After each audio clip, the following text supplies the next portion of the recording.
planted. What's good, everybody? Welcome to SpikeTalk episode 37. Goddamn, we're getting up there, bro. We're getting up there, Frost. It's kind of crazy. We got two. Trust me. Yeah, I know. He's like, yo, I'm almost 37 years old, 40 years old, bro. That's exactly what I thought. Anyways, we got two special guests, reoccurring guests. Yo, Sue, welcome back. And we finally got Bay on here. Yo, Bay, what the fuck is up? It took us a year, though. It took us a year. It took us a while, but we did it. We finally got the eagle gang. has landed. Yeah, America. I was just like getting things in the schedule it's complicated. Yeah, we only said yes because we were promised Exalt. So where's he at? Where is he? Oh my gosh, were you actually promised X with Salt? My bad, Drake. Let me call him right now. Actually, I didn't tell you. Where's Precision as well? Where's Colin? I don't know what happened to Colin. What do you mean? Something happened to him? Yeah. He's playing on like a top 3 team in NA in Deadlock. I'm not even trolling. Oh, really? Oh, good for him. Fuck him up. Yeah, like good for him. Yeah. Like, that's he's our good boy. As fuck, actually. Yeah. That is our boy. Good for him. I mean, we talk all the time let's too. Let's just get someone in like each game, you know. So we have someone. Yeah. We have Magic in no Overwatch, you know. Also, There's the no Sky. way Drake just ignored my fucking face. The Sky is not going to play itself. Like, who's going to be playing all the Sky if Colin's not playing it? Someone's going to catch up to him, and he's not going to have the title anymore. Sky comes back in meta. He's the best. He's gotta come back. In what? He hasn't even been picked in EMEA. I don't know about the rest of the region, but it's like, where's Sky? No? Okay. Oh my gosh. Anyways, she let's neutered. Yeah, let's talk about some of these games in EMEA. I want to get straight to the juicy one. I said we got some juice. No, I want to go straight to it. Crashies. Wait, hold on. Before we do that, can I give Steve some editing things to do? I feel like he needs extra work. So last time I was here, I said 3 things. So insert what I said about Crashies. I think people underestimate his impact outside of the server. He is such a nice guy, and he fits like the vibes and picking up on socially, like being there for the boys and stuff, like instantly. He's just a chill, down to earth, like nice, normal human being. Was I right? Oh, I was right. And then I talked about Vitality making Bangkok. Please insert the clip of me talking about Vitality making Bangkok. And I will be very, very, very surprised if they do not make Thailand. I'm going to say this right now. The slot, there's only 1 slot in EMEA, because the other one is going to Vitality. God damn, I was right. Last but not least, I talked about Boom Esports, and y'all all shout on me being like, what's she on about? Oh, no. Insert Boom Esports. My hot take is Boom are going to be insane. I think Boom are good. That is a hot take. Yeah, I think Boom are going to be good. That's funny. That's my hot take. Yo, I respect that shit. Boom. Sorry, that was it. I just have to. Listen. I just have we to, respect your gangster, bro. Talk your shit. We do. My bad. Nobody respected me when I said Boom was a dark horse. I was so off. Like, Cruz was cooking me about Boom too, because he's like, I fucking told you. I'm like, bro, they're buns, bro. But unlucky. They're not. They're actually sick. What I said about Crashies, I'm day 1 OG Crashies defender, and I'm glad, Dre, you brought it up, because I was right. Yeah. Yo, but it was nice seeing him. I was also a day 1 Crashies defender, by the way. I'm not gonna lie, Frost is a Crashies dick rider. I'm just gonna keep it a buck. Like he's fucking doing tricks on it and shit, bro. Like, hey, it is what it is. I remember I even called it a genius move. I gave Kojo credit, even though you did. Yeah. Y'all know. So no. But listen, I'm so happy about that. So yeah, let's start with FNATIC. Yep. Yeah. All right. Yeah. I mean, let's just talk about it, right? FNATIC just beat Vitality. That shit was crazy. How many of you predicted FNATIC over Vitality before the game? I didn't do predictions for it. I'm not gonna cap, but I thought Vitality would still win. As a matter of fact, when they started, so if you don't mind, this is no glaze. Y'all know me. I'm gonna be as honest as possible. I'm gonna go through the chain of events. Are you sure? They're fucking up and down, right? So for some reason I wasn't already asleep. This is like 1 a.m. because your game started around that time for us, right? So when they were up 5-0, right, and the tech pause happened, in my head I'm like, oh, fuck the momentum. First off, did not predict they start off 5-0 in the first place. I was like, oh, okay, they got some shit to them on split. But okay, let's go. When they got thriftied and Vitality started storming back, I'm like, God damn it. Especially with how, because they basically went into like sort of like a 1 flat, but not exactly a 1 flat. It was like a 2-2-1, then into like a 1-3-1 in the mid round, but the extremities would like look for a 1, like yeah. So they were just, it looked like whenever they got a good one-on-one, they just won it. When I started to see that, I'm like, ooh, damn, this might be a skill. Because it looked like it was about to be GG, right? Brother. It really looked like Vitality were just Let me tell you something. When it went to OT, I'm like, okay, they fought back, blah, blah, blah, blah. When they lost that game, in my head, so me and Cruz were also on, like, sending each other Discord messages about the game. Literally said, oh, they're cooked now. That's fucked. They needed that map in order to win. Oh, no. I thought he was my boy. Whoa, he was a believer. I was just saying, I was telling Cruz, thank God. Nah, bro, they're cooked.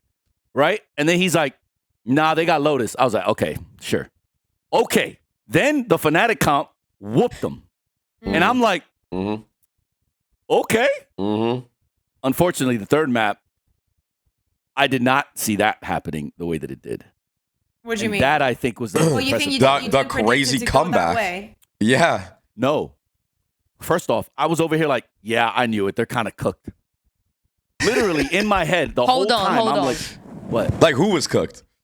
Oh, FNATIC. Jake was going to the toilet. I was going to tell him what you said. I'll tell him when he come out the toilet. No. Yeah, Listen, carry on. It's okay. Whoa. I didn't say this publicly, Sue. This was just my... You are now. Watching the game like, God damn it, man. Like, they needed the first map, right? Like, I'm like, in my head, when I see the start on Haven, I'm like, fuck, bro. 9-3. Unlucky.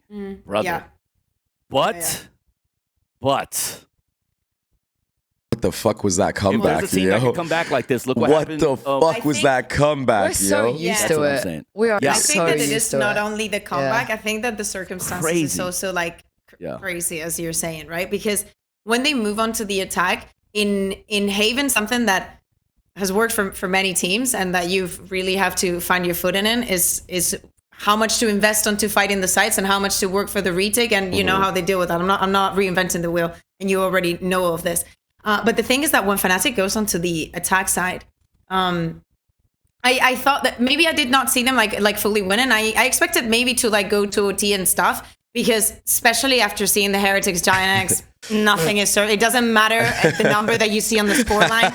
Once you go onto your side, it's a different story. Shots fired. But the shutdown on the second half of that map from both Sayf and Derke. Crazy. They were out. They were absolutely out. They were in nowhere to be found. For me, I didn't believe. I'm with Hector. I didn't believe until the Crashies Boasties 2v4. Then I believed. After that, I was like, it's done. It's GG. It's finished. Dude, you know? It was like, I think it was like 7-2, and I'm just in my head, like I said, I went through the train of thought. I just was like, man, they need a split. All I could think about was, man, they need a fucking split. Oh, could have been a 2-0. Yeah. Bro, insane series, though. It could have been a 3-0 if you really think about it. If you think about it, that was a 3. They could have been a 3-0. In fairness, yes. Because, unfortunately, people, I think, underestimate tech pauses and how they influence momentum. Yeah. The starts of split, I think, was really only hindered by the tech pause. I think the tech pause, like that reset is so good for you when you're getting your ass beat. Yeah. Yeah. It was tough. There's a lot of tech pauses. If I speak. This year there's been so many. Well, they did though. They did get thrifty though. So regardless, that's some bullshit. And I'm sure Jake is like, brother, what the fuck are we doing? Brother. Guys? Oh, 100%. 100%. But it is unfortunate. Those things happen. The momentum also, like, changed. What, yeah. But the momentum it's more how you deal with it, of it happening. Yeah. Like that can happen against the worst team. That can happen against a team anywhere, that has, anytime as well. Literally. Yeah. What are you your? lose one of those rounds. Sorry. What are your views on Because we're seeing a lot of teams and players playing up against their former teams, right? I don't know. I mean, it's same as your regions as well. So many, Rossi, but with us, like, for example, Kamek basically had to go up against Liquid a week after he was benched. It was crazy. It was the opening match. That's the best revenge arc. It was the best revenge arc ever. When he came out and put foot in ass, I was like, crazy. yo, good shit, brother. They were like screaming at him. Like, FNATIC was going at him and Kamek was like locked in. He was, and after FNATIC screamed. That is my question, because we're seeing a lot of like ex players maybe thinking a little bit too much about their ex. You know what I mean? Like in that Liquid game, it felt that way because Paddy was like really going at him, at least from what we saw, like really standing up, giving and all this stuff. And then obviously Durka put 70 bullets into Alpha's dead body on Split. I don't know if you guys saw that. Oh yeah, because the whiff. Yeah. The whiff. By the way, but we're seeing a lot of that. So do you feel like that's almost like maybe you tell your players not to do that? Because in both cases, it worked out against them when they did things like that. I think the person that's handled this stuff the best has been Rossi, unironically, because he just doesn't give a fuck. He's like, listen, like, for sure. I don't care. I'm going to play it like it's any other match, blah, blah, blah, blah. Like, I feel like if you get too personally invested into it, leads to a situation where you're on that map 3, you're Durka, and like shit's not going your way all of a sudden, bro. And all of a sudden, all that body shooting you were doing is like, yo, fuck, we might lose this. As soon as that seeps into your brain, it's GG though. Like I still don't see it the same. Like for example, we discussed it this week.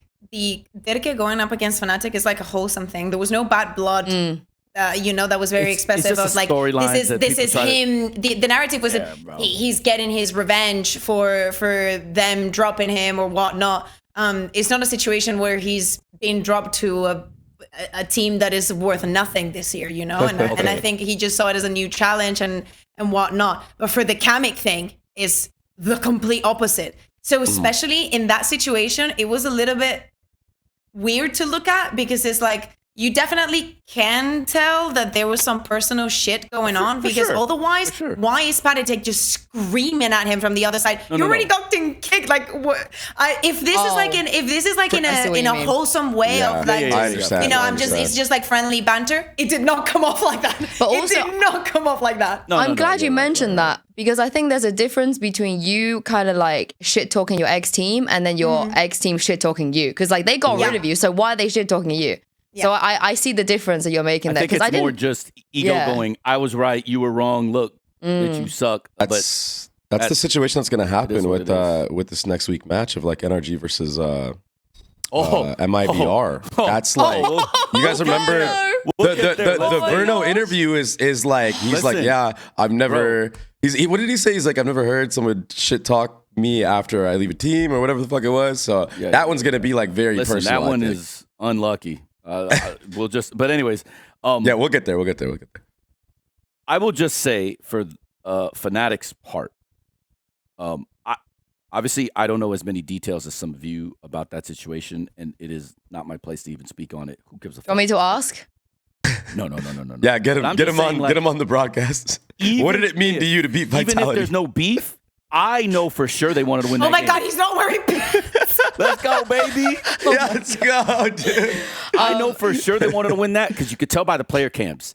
Boaster 100% wanted to win that game, and it wasn't just because it was. He played amazingly. How badly did you want to beat Vitality? Talking to the mic because they weren't here. He's a competitor. I just want to win. I know they want to beat us, but we want to show that we're still one of the best. Look at that fucking smirk, bro. Look at that fucking smirk, bro. You got to PR answer with meaning behind it. You know what I mean? Because they're a super team. Well, I'm sorry. I don't mean this to be disrespectful, but like they are a super team. Right? Well, I think because I spoke to him obviously before the game and after. That title? And the vibe that roster isn't. Yeah, I agree. Wait, I want to hear what Sue has to say, and then we can circle back. Yeah, the vibe I got from Jake, at least before the game and after the game, was it wasn't so much vitality. It was more like we know we're good enough to beat them. Right. Nobody has seen it yet. Yes. So this will be really nice for us to actually show that we believe that we could beat them. Like we've been doing amazing practice. The vibes are good. But they keep saying that, right? Everyone keeps hearing the vibes are good. They keep hearing that they're doing well. So I think for them, it's like, now we've won. We don't have to say any of that anymore. It's just like, you guys get it now. You understand now. I think it's the vibe. My impression was... But obviously everybody wants to be Vitality because they're such a good team. That's like a benchmark.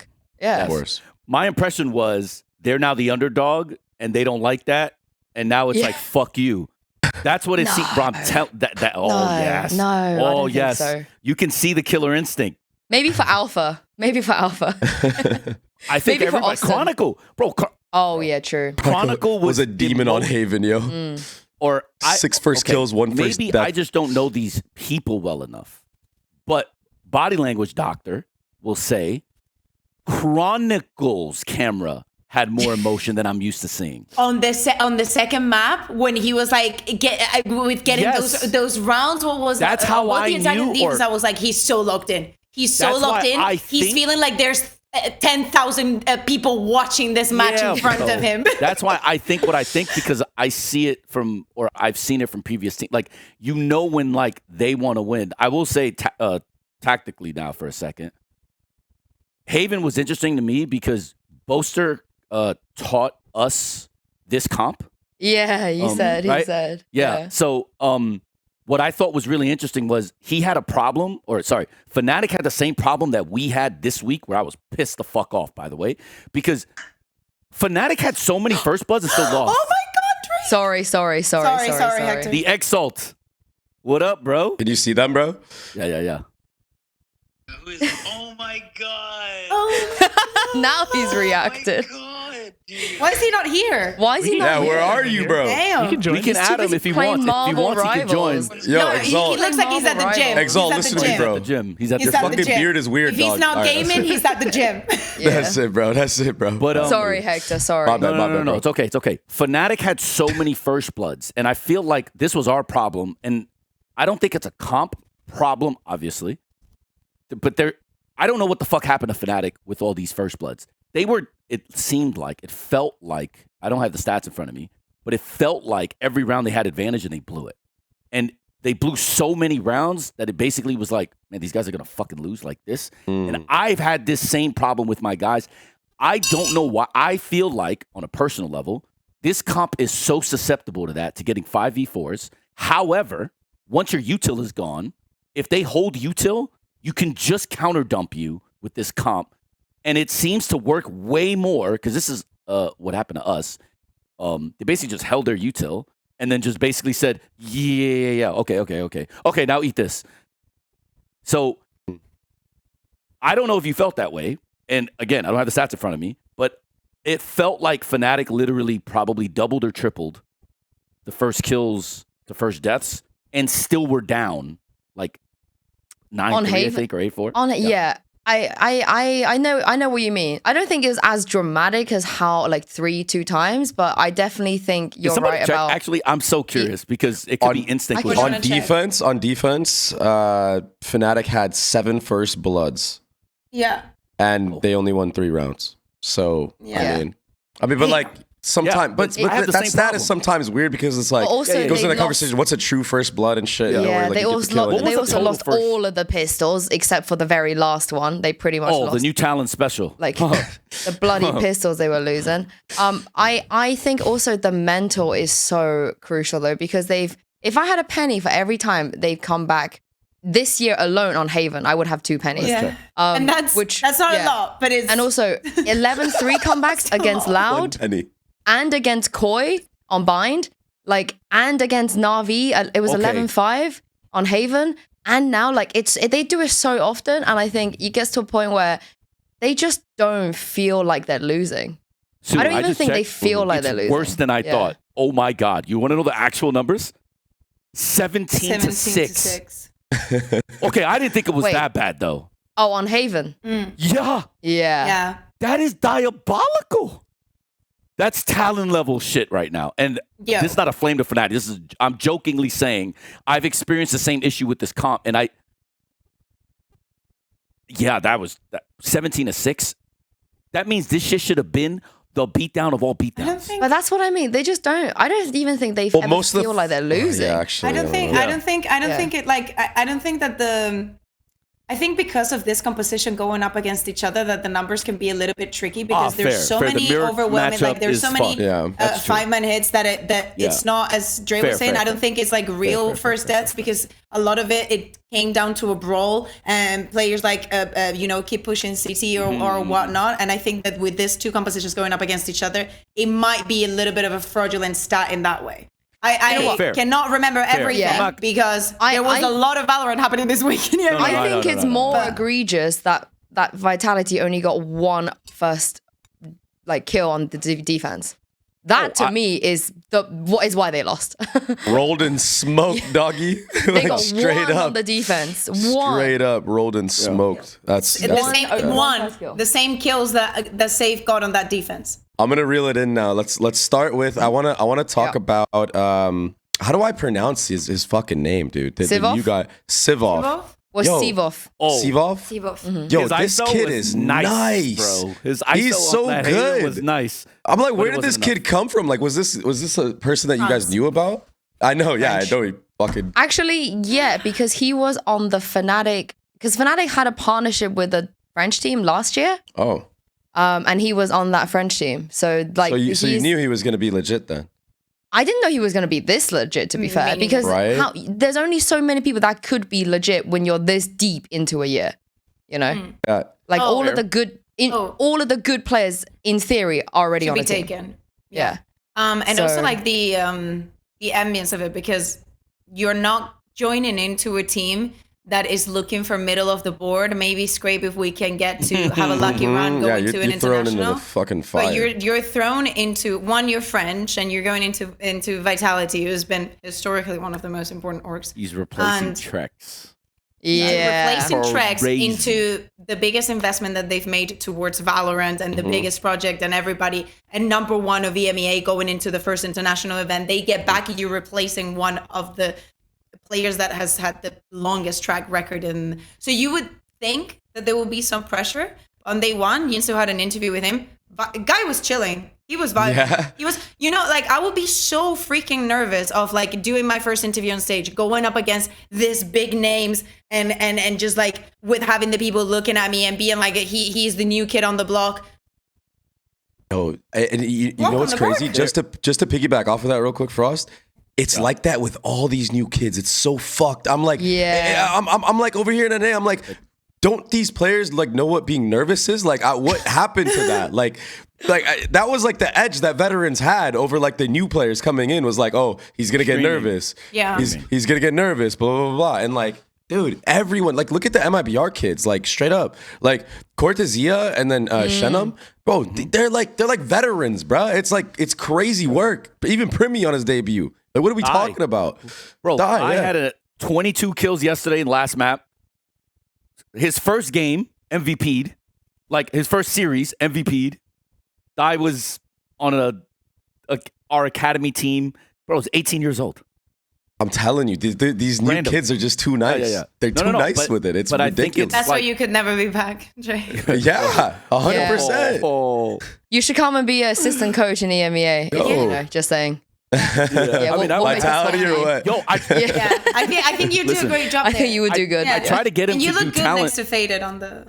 Yeah. In Korea. I try to get him to come to Korea because your first $125,000 you make as an American, because there's like this tax. That shit's fire. By the way. I might still take that up. I'm not even gonna lie. I was like, Dre. I'm not gonna lie. Tax-free money sounds nice.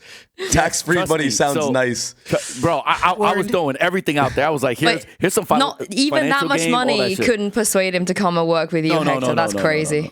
That's crazy. You got Jovi. Like, how are you not happy with that? Crazy. I actually. He didn't mean as a coach. He meant as talent. Yeah. I tried to convince him to come over as talent. Yeah. Okay, I misunderstood. Not I was talent. gonna say. Damn, Sorry for roasting Jovi, you there. the stray. Jovi just caught a fucking bullet. No, we love Jovi. No, I know. I'm kidding. We love Jovi. Jovi's our main. I will say this. I'm a fan of Sayf. I've been a fan of Sayf. Andre could tell you, like, what I will say though is, you don't ride it how you ride IGLing? Crashy. Oh, it comes with a butt? You're a fan when it comes with a butt? Do you think he should be IGLing? Do you love him as a player or love him as an IGL? Player. I think he's smart enough to. Well, so we played against him at Champs, and I mean even before that, when he was on Liquid with Nats, I had lunch with Nats one day, talked to him about like the stuff that happened between him and Redgar and all that shit. So like I found out some stuff, and Nats is not like, you know, he's not going to pick one side or the other, but he did not flame. What I will say is, did not flame Sayf, right? Like, he was pretty adult about it and basically saw both sides or whatever. So I could tell that Sayf's issues with what happened weren't out of, like, nowhere or just, like, you know, somebody being, like, not self-aware, right? You know, people are people, but... So, Sayf as a player, I've actually liked. Now, I openly said on the show, just so you guys know, we game planned against them and took them out of our series. What I didn't see was trexx. And trexx destroyed us, right? Because we just didn't game plan for him at all. Nobody knew any scouting report on him because I wasn't even that big of a believer. And then he fucked us. Unlucky, bro. Right? So, okay, cool. I was not a fan of the removal of trexx, and for a lot of reasons. However, this kid is fucking nice, so it might work. But why I said but in the first place is the difference, and this is not glazed. This is just, to me, facts supported by some evidence that I can state, which I'm not going to do any coach's homework for them, but I will say this to everybody. That was a Sova diff. Just go back, look at timings, look at when he uses his dart, when he uses his drone, and how. That was a Sova diff on that Haven. Well, I mean, the the number most one experienced Sova is freaking Derke. Yeah, on that team. Like we're living in that reality. Yeah. And the last time Sayf played Sova, it was 2020 on Bonk. Right. He hasn't played Sova for 5 years. Yeah. I'm not saying that trexx would have helped them win this game more than... I'm just saying that Sayf's inexperience on Sova is, I think, why they ultimately struggled. However, they still could have won. And FNATIC had so many fucking first bloods that this should have been a wash. So the fact that they stood in there and still battled and it was 13-10 to me is a fucking miracle. 17-6 is insane. Sayf will improve from this, I'm sure, but his Sova has to improve if he wants more success in the first kill department. So that's my thing. So here's the thing, like since we're speaking about like CyvOph and his pickup and everything, I think that the biggest thing, we don't know what was happening behind the scenes. Okay? Yeah. We don't know. I'm not going to speculate. I know. Probably, and since there always is at the end of the day, some personal reasons that you might have with someone. It happens everywhere and all the time. Yep. But I like the approach that they give it, because at the beginning of the year, we would see in like Kicks and trexx and then Sayf, like jumping and flexing. Everybody was flexing. Everybody was playing smokes. Everybody was doing this, was doing that. What I like about this is that if this has led them to make a decision so people can feel more comfortable and reach those ceilings. For sure. Because against an average team, you're going to be better. Just based off of names. You are better. Of course. Full stop. How good can you be? You don't want to be just better. You want to be the best, right? And for that, you also need reps with the agents. You need prep. And we have so little officials that you need to make the most out of them. The most out of them. It's tough, so the more that you lock someone into focusing on one thing and one thing, well, the least amount of things possible, the better they will get with time.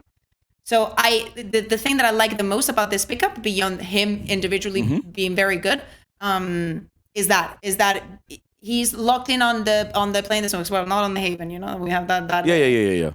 But he's a good see how player. this moves on. Yeah.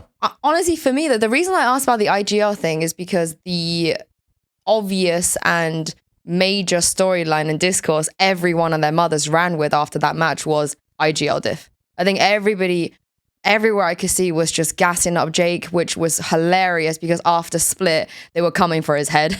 After Split, everyone on Twitter was like, time to retire, kick his ass, you know, of course. Even though he did not play, he nearly dropped 30 kills on Split.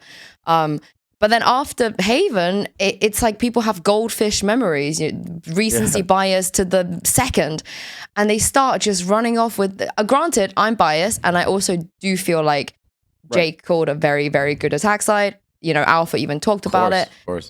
It was beautiful to watch. However, do I think that Sayf was the worst IGL the world has ever seen? Because how do people not realize that it was a nice 3.5 on Vitality's attack type? Like the way that people don't have any comprehension, it was an media literacy, banger through and through. But that's what I mean. Yeah. So and also as somebody that's seen another person who IGLs go through just the most abhorrent abuse from people online for years and years and years, I don't understand how these people can genuinely go and say all these things about Sayf after 1/2 of Valorant. Literally 1/2 of Valorant, he got dunked on that hard. To me, was absolutely ridiculous. It's vile to see. And also, you people don't understand that you can gas somebody up without putting anyone down. You can come out and say, Boaster had a great game, he's back on form, he was shooting, he was great, without saying Sayf needs to retire. Like, those things do not have to be in the same sentence. And it really irked me because I just don't think he deserved that. Like, that's crazy that people went that far. And I know in the past, for example, at his first global event, when he lost, when he was on Guild, I think it was Copenhagen or Iceland, one or the other, he was really emotional about it. He took it really hard. And he's that kind of guy, you know. He's an open book, you know. He wears his heart on his sleeve. And I hated the way that Discord was running on the internet. I really, really didn't like the community for that. Like he didn't just win EMEA, you know, kickoff, like one of the most strategic heavy regions, you know what I mean? Like, what are we talking about? Like, he just called a 9-3 half on attack side, and you're out here dunking on him like this. It's insane to me. Insane. The slander is I've talked about rough. The discourse. I've also blamed the talent, which I don't think you guys were aware of. I've like talked to him because I feel like it is our responsibility as people that are professionals in this scene to be the ones that can kind of like guide the narrative to what we probably think it should be more often than not. And I think sometimes, I'm not going to name names, but there's a lot of hyperbole from some of the talent. No, don't name it. Sorry, I'm just stirring. I'm stirring. And I bitch about this to Babybay because I'm like, Andre, you can't do this. You're a player. You're a former player. You can't be like this. If you don't know, if you didn't watch the game, it's okay to admit you didn't watch the game. And if you don't want to admit it, just be as generic as you can and don't. The issue I see is, what is this coming from? I'm sorry. Where is this coming from? There are talent that have strong opinions about things and will make a performance out of it, right? Or say things like, you know, this player, they see a scoreline. Like, for instance, I'm going to relate it to what happened with Sayf. Sayf went -12 in the series, correct? Mm-hmm. Boaster basically hard carried, right? Mm-hmm. The notion that if you believe that mechanically Boaster is better than Sayf or is a better aimer, especially coming out of the series, I think that is disingenuous at best. Oh, yeah, big time. Boaster's skill and his impact is up here. And obviously the interpersonal stuff with like how he could probably bring a group together and stuff, right? But just because Sayf, as an IGL, didn't frag, we're not going to now all of a sudden think that like a better fragging IGL is Boaster. People will do that, or they'll say or they'll, and this is what I'm saying is like there are some talent that will the hyperbole that comes out of them, I think, is insane because it is okay to have a bad game when you can only play once a week and you only play like maybe 12 times a year. This stuff happens. This is why, right? Emotions are so high with everybody because you only get to see potentially these teams one time. Yeah. And every win matters for champs and all that stuff. So I have bitched about this with. I think that it has to do with what Yinsu was saying, that to put someone up, you don't have to drag their counterpart. 100%. And I think that in that we can say that at least from what I think in EMEA would do a good job, and is that when we do some like hero building and when we're focusing and lifting up a player, it does not. Or we at least try. You know, maybe we have slipped or something, but we try to just talk good about the player without making ugly comparisons, because some comparisons are just ugly or not real. But yeah, some things will be out of us. Exactly. Right. All right. Here, let's bring it back. Let's bring it back to the game so we can put stuff on air. I want to talk about. I want to talk because we can sit here and yap for hours. We know that. Yo, I want to talk about. I know we were talking. You know, like let's not like berate teams and stuff like that, but I gotta say, dude, Heretics split. No, Heretics split, yo. I mean, we gotta talk about it. We gotta talk about it. We gotta talk about it. Split, but you gotta say Team Heretics. No. This is Heretics split. This is a GIANTX split, yo. Even though they fucking came back, I'm doing it. I'm doing what Frost told me not to do. I'm doing it, bro. What are we talking about here? Like, I mean, what was it like being there, watching it in real time? This I think is fair. So I think that I'll take the lead in on this one because I was there and I was actually hosting that day, and we had Wood and Miniboo for the post plant, and of course it's like, yeah, you won the last map, let's address the freaking elephant in the room. What the fuck? What happened? You know, I can curse here, right? Yes. Okay, so what the fuck happened? Anything you want. And the moment that he sat down, Miniboo grabbed the mic and he said, "I want to say." Yes, like we are aware of what happened, but it is good that it happens for us and that it happens now. Because if it would have happened against another team, you do not come back on that third map. You are down. No way. Because they punish you, like the momentum that they get. There is a chance. There is a chance. You know, I'm not saying that it's 100%, but there is a chance that you do not go back from that mentally. But he said that they went back and just had a conversation and spoke about we cannot get too comfortable to not close out the match. Is it a hot take for me to say that I think GX are the ones that should have won after they did all that?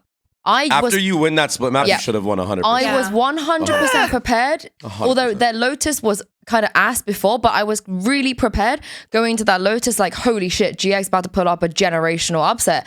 And when they lost, I felt like I would feel worse being one of the GX players like mentally than I would as one of the Heretics players. I think that for GIANTX, we also need to take into consideration that there are some players are not really comfortable playing in the roles, or some of them, like Tomasi going back into the duelist and then Purpo going back into the smokes. Of course, there are conversations that are happening regarding that because Tomasi's been having a shit split. And it's, you know, he was so good before. Like, he has been through such a journey in the past 3 years from going to being a duelist to then being a sentinel to then be put on smokes and now back on the duelist. I think my man's just confused.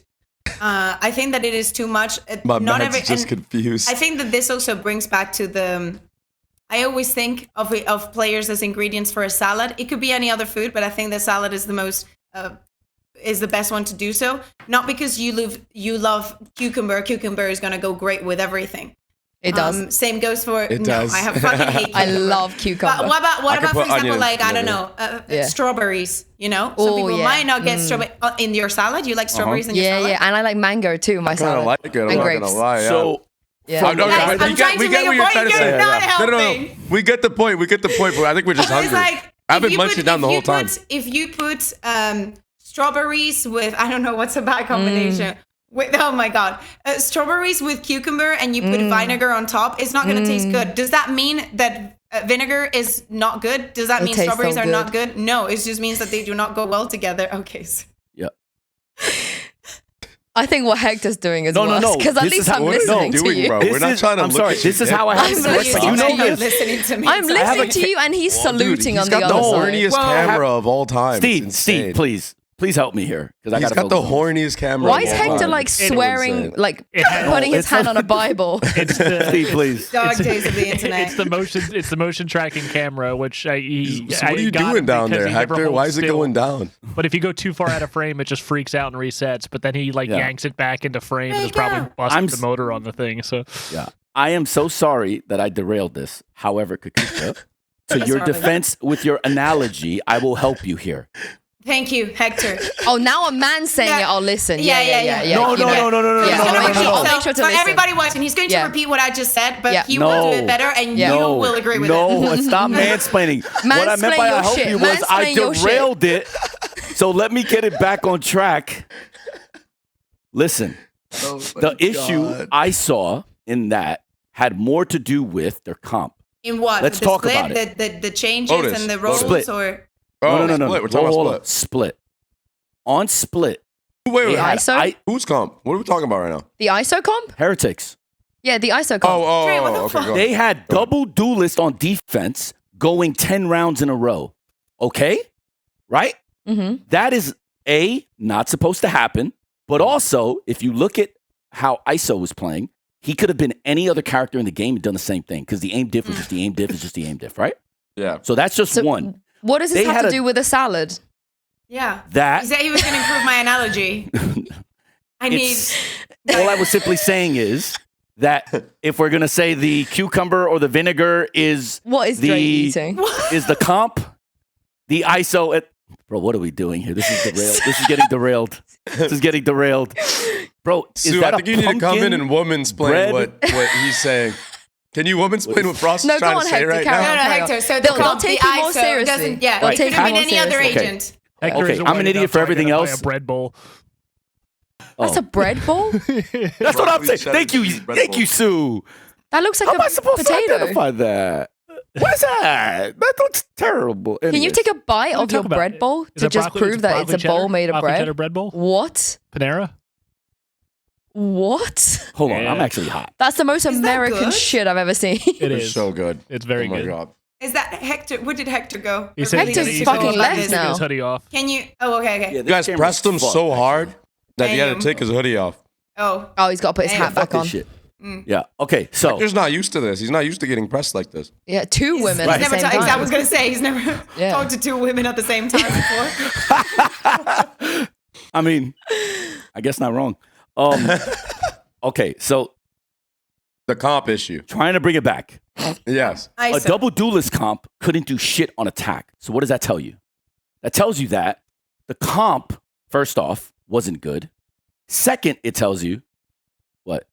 No, it was just like go on. It's like I have something to add, but I will wait until you're done. This is like me being in a Google Meet, raising my hand. That's what I've gotten used to. No. So is the if you ISO want the to, I mean, I can keep strawberry? going, No, but I was gonna say like Yeah, I was gonna agree with you. bring. That's what I was Is gonna let you ISO the finish. vinegar or is the ISO the strawberry? Yeah. The vinegar is the comp. The comp. Okay, so what's That the doesn't ISO? mean it's bad. That's not my analogy.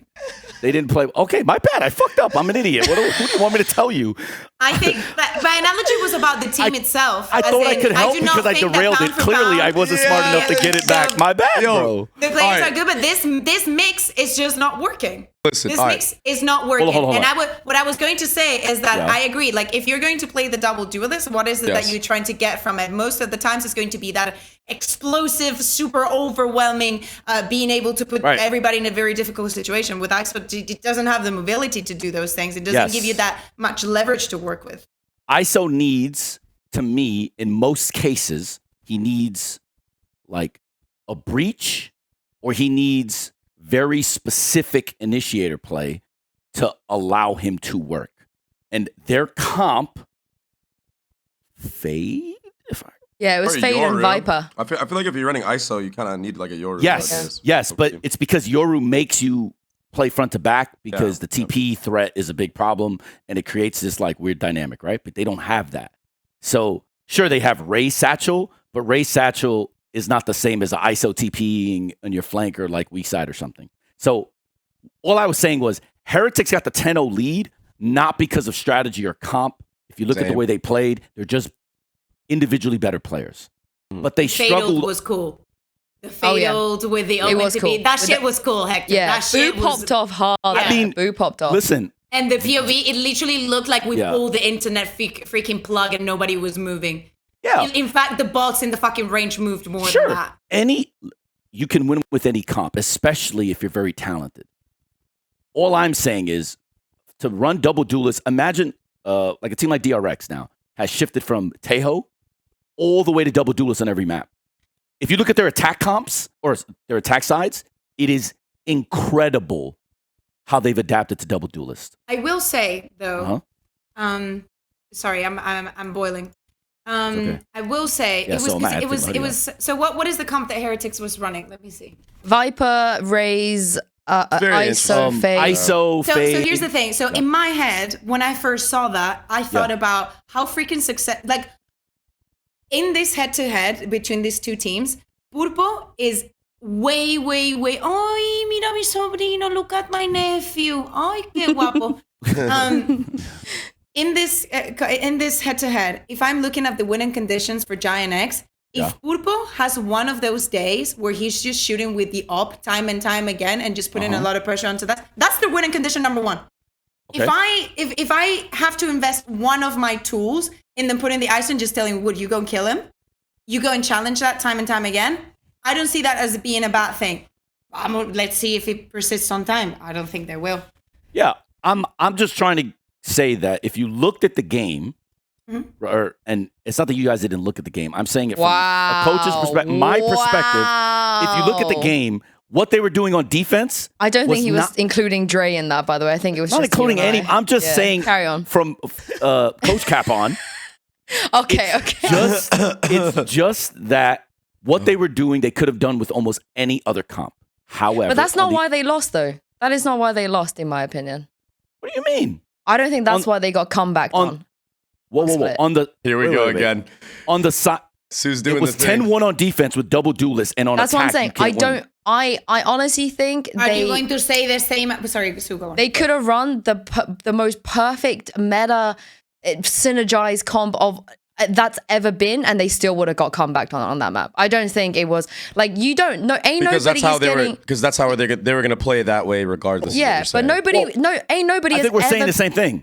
Lost 10-2 from just because their comp was not the best. You know. Up. No. Whoa. I wouldn't. Whoa, I don't think. I think they would have lost regardless. I think they could have played Yoru. Raze. They would have. I'll give you an example. Regardless. I'll give you a small example of why I disagree with what you just said. Okay. Hit me. T1 versus G2 Abyss, right? I remember, T1's comp was specifically attack-sided.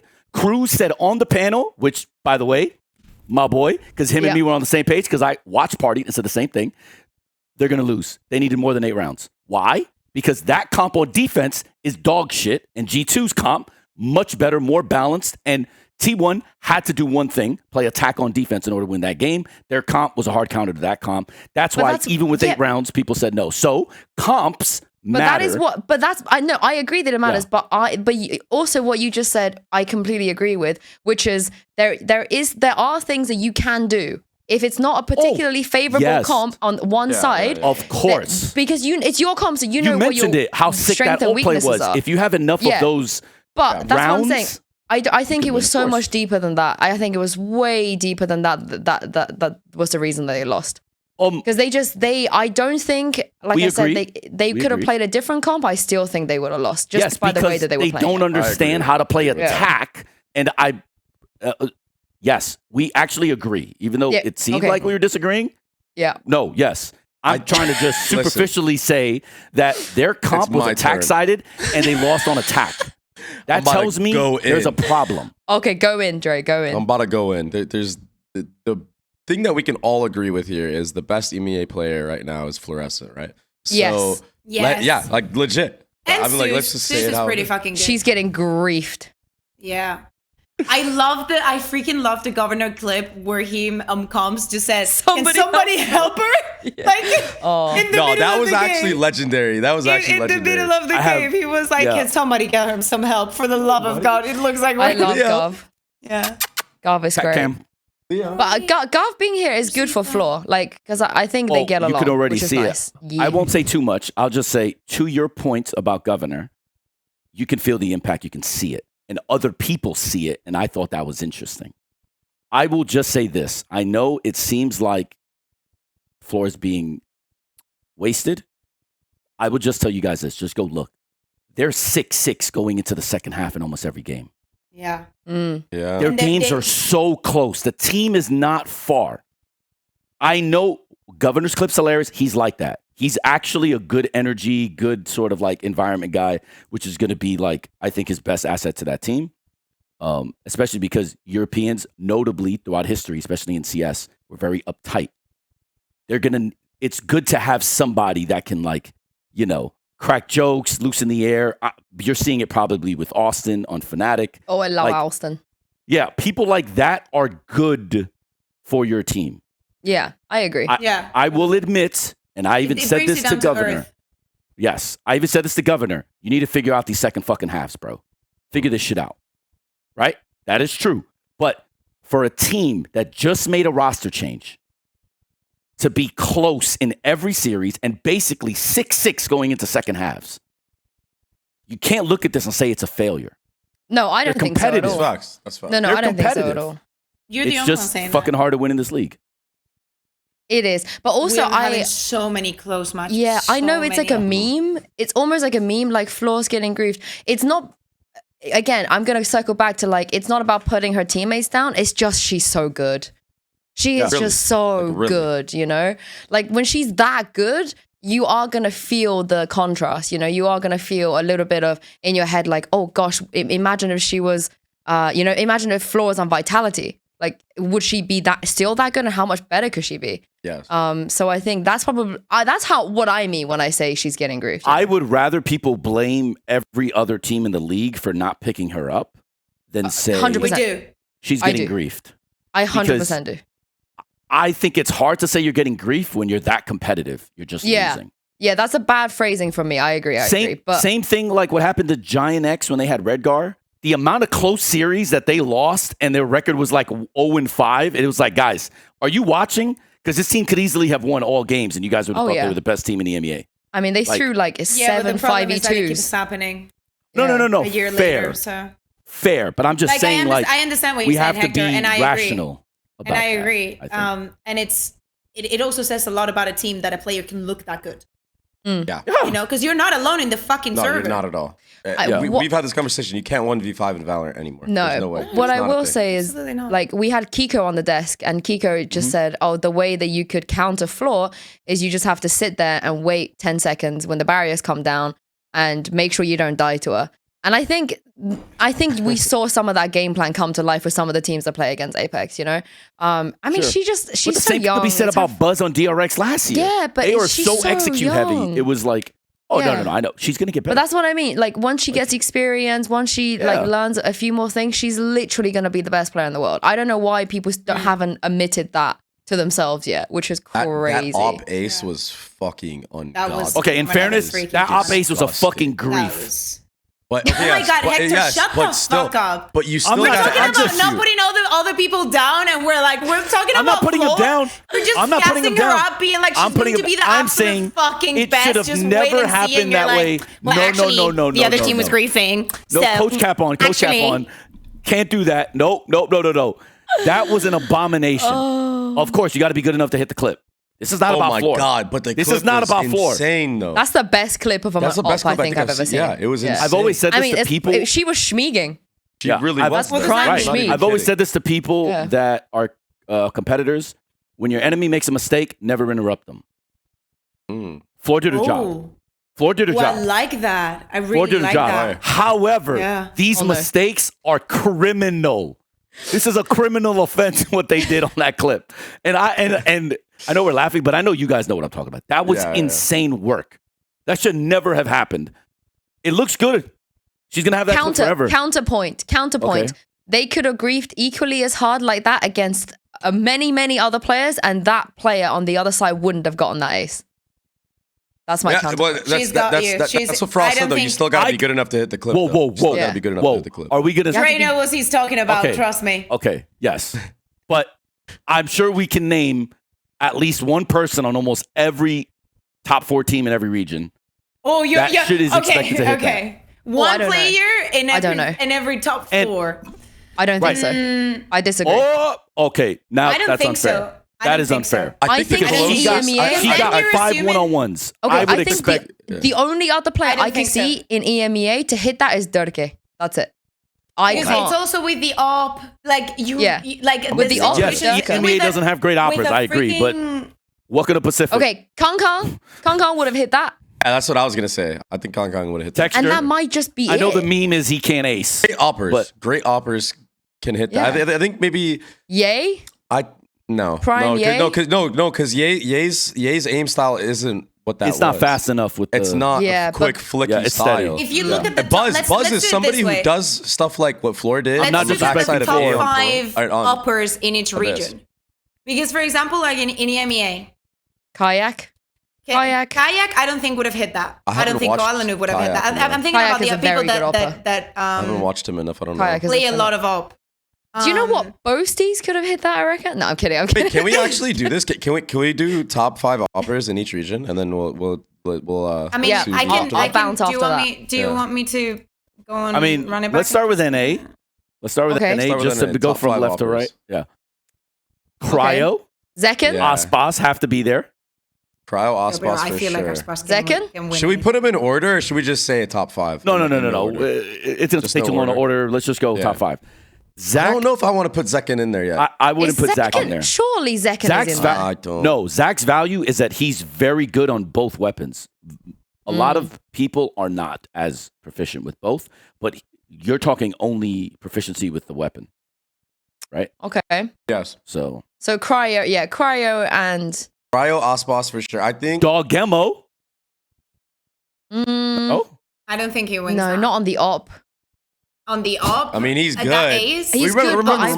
Top. I think we got to put DG. DG's in. Oh yeah, okay, for sure. He to me is the most underrated player Valorant has ever seen, in my opinion. I think he's so underrated it actually hurts.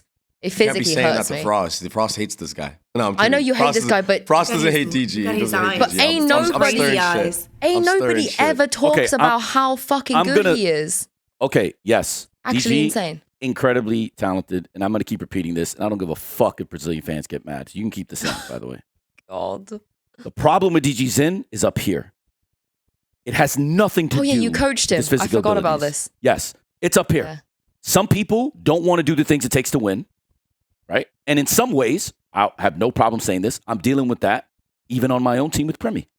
Some people are just so gifted that doing more is not on their to-do list.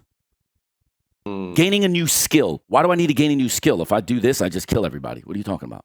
Leaving off the because you're rent. going to run into Durka one day, and you need to be good at this because he's weak at this. Counter it. Nah, I'm good. Okay, bro. Cool. Thanks, man.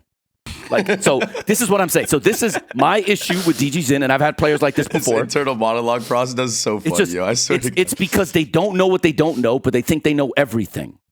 Yeah. Okay, congratulations. Because I will argue that the reason why we didn't go undefeated, like, let's talk about the Cloud9 series. I will 100% say that as much as DG Zin gives, he takes. And I had this problem with Guff. And I was very vocal about that, obviously, in the past, right? And when you talk to him now, he'd be like, yeah, he was kind of right. Unlucky, bro. So it's just like, DG Zin is immensely talented. The dude is fucking incredible. He is incredible. And he can be as good as he wants to be. Oh, Is he going to get there? That's the problem. we've as we were speaking about Dijazine, you love him. I do. He's good. Yeah, he's #1 biggest fan. No, So- you okay, said so- he's the most annoying player you ever played against. Well, right? that was like 2 years ago Yeah. now, but Yeah. yeah. Jake, You top, should top, tell him it's top because five of operators Crossfire. NA. It's because of top, Crossfire. top 5 operators NA. Who do you think are the top 5 AWPers from each region? No, but okay, the debate. Region. Listen, the debate is me. I think I'm gonna speak for Bear. Bear and I are in the camp of not many player could have hit that floor opping ace. Yeah, it was quite good. The second But Hector is I didn't saying even see the person. Hector is saying that You haven't Navi seen hard it. grief. Hector is saying Frost is saying that Navi gave her 5 1v1s and it was they threw. Yeah, they did. But I'm saying even if they threw against me, I would never fucking get those kills. Yes, but So there's a lot of which people that players would. do you think could get that ace? he's going to name a Besides lot. Floor? Kayak, Alright, come closer. Durka. Oh, Kayak, okay. Not Come me, closer, but come I'm the closer. most Kayak, consistent Not people out me. there. But I'm not Yeah, flashy. come closer. Then. Hey, I've got my pants I know, on. but to the mic. It's okay. It's We can okay. hear It's it. We okay. can Don't hear it. worry. We can hear it. We can hear it. I'll drop it out. What about North America? North America. He hasn't seen North Aspas, I America in guess. ages. Aspas. He loves the AWP. Cryo I was was about to there say other- AWP Crutch, but he's not really. Who else is there? Cryo, we said. I said Zekken, but they didn't. No, They didn't. Zekken's not an AWPer.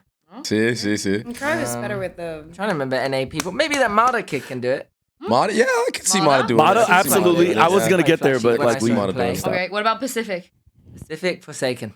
Forsaken? Ooh. Easy. He can do it. Buzz? Easy clap. Buzz Buzz for can do Something. it. Something? Something. I haven't seen him in ages. But Not I think anymore, something might right? have Not died before anymore. then.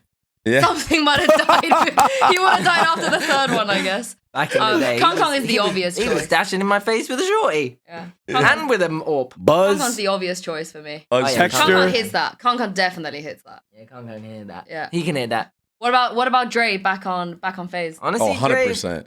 we almost tried him, you know. We almost Wait, tried him. what? We were looking at him. On Wait. face? Hold on. What are you talking about? Huh? Wait, when?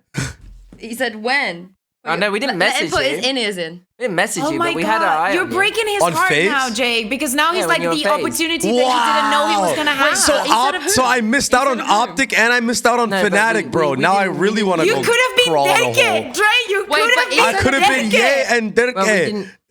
Oh no! Now I say instead of him, it was in the event that we didn't. If we didn't get Durka, or if Durka wanted to leave or something. Wow, bro, Like, that's W though. That's sick. I remember. That's I sick. remember we were keeping an respect. eye on you because you're doing quite well in FaceTime. Oh, I was going off, He was bro. just- You're destroying popping off everyone on the in NA. neon on Fracture. I remember that man. Wasn't I even watched that close. game. Oh Shit, shit. wasn't even close. Respect. It Bum could have. ass. We could have had the best with the vibes. Would have been It would have immaculate. been Yeah. immaculate to be fair. Oh, The God. dances. Good Oh. looking as well. It would have been such a good Oh my looking god, team. the best looking Aura. EMEA team ever, right? Who Hector's out here like, the fuck? I'm not included. No one is like, Hector, you're good looking. So I get it. I'm not included in this. Fuck it. Hector's like, no, I never even considered Dre. You know, Hector was mansplaining to me and Kaquka earlier. That is that is so right. cap, bro. Is that right? He just said, damn right, he doesn't blame you. Unlucky, bro. Anything else you want to say? Because we got to bounce. Nah, much love, everyone. I'm going to go bed. Yeah, is All right, that brother, it? You don't want to leave Thanks for popping in, buddy. leave them with a nugget? Well, excuse me? A chicken nugget? Yeah, a chicken nugget. Go on, drop your prediction. Give us your prediction. Talon versus T1. He'll give you your prediction. Go on. I haven't really been watching the games, but who am I doing now? Talon versus Zeta.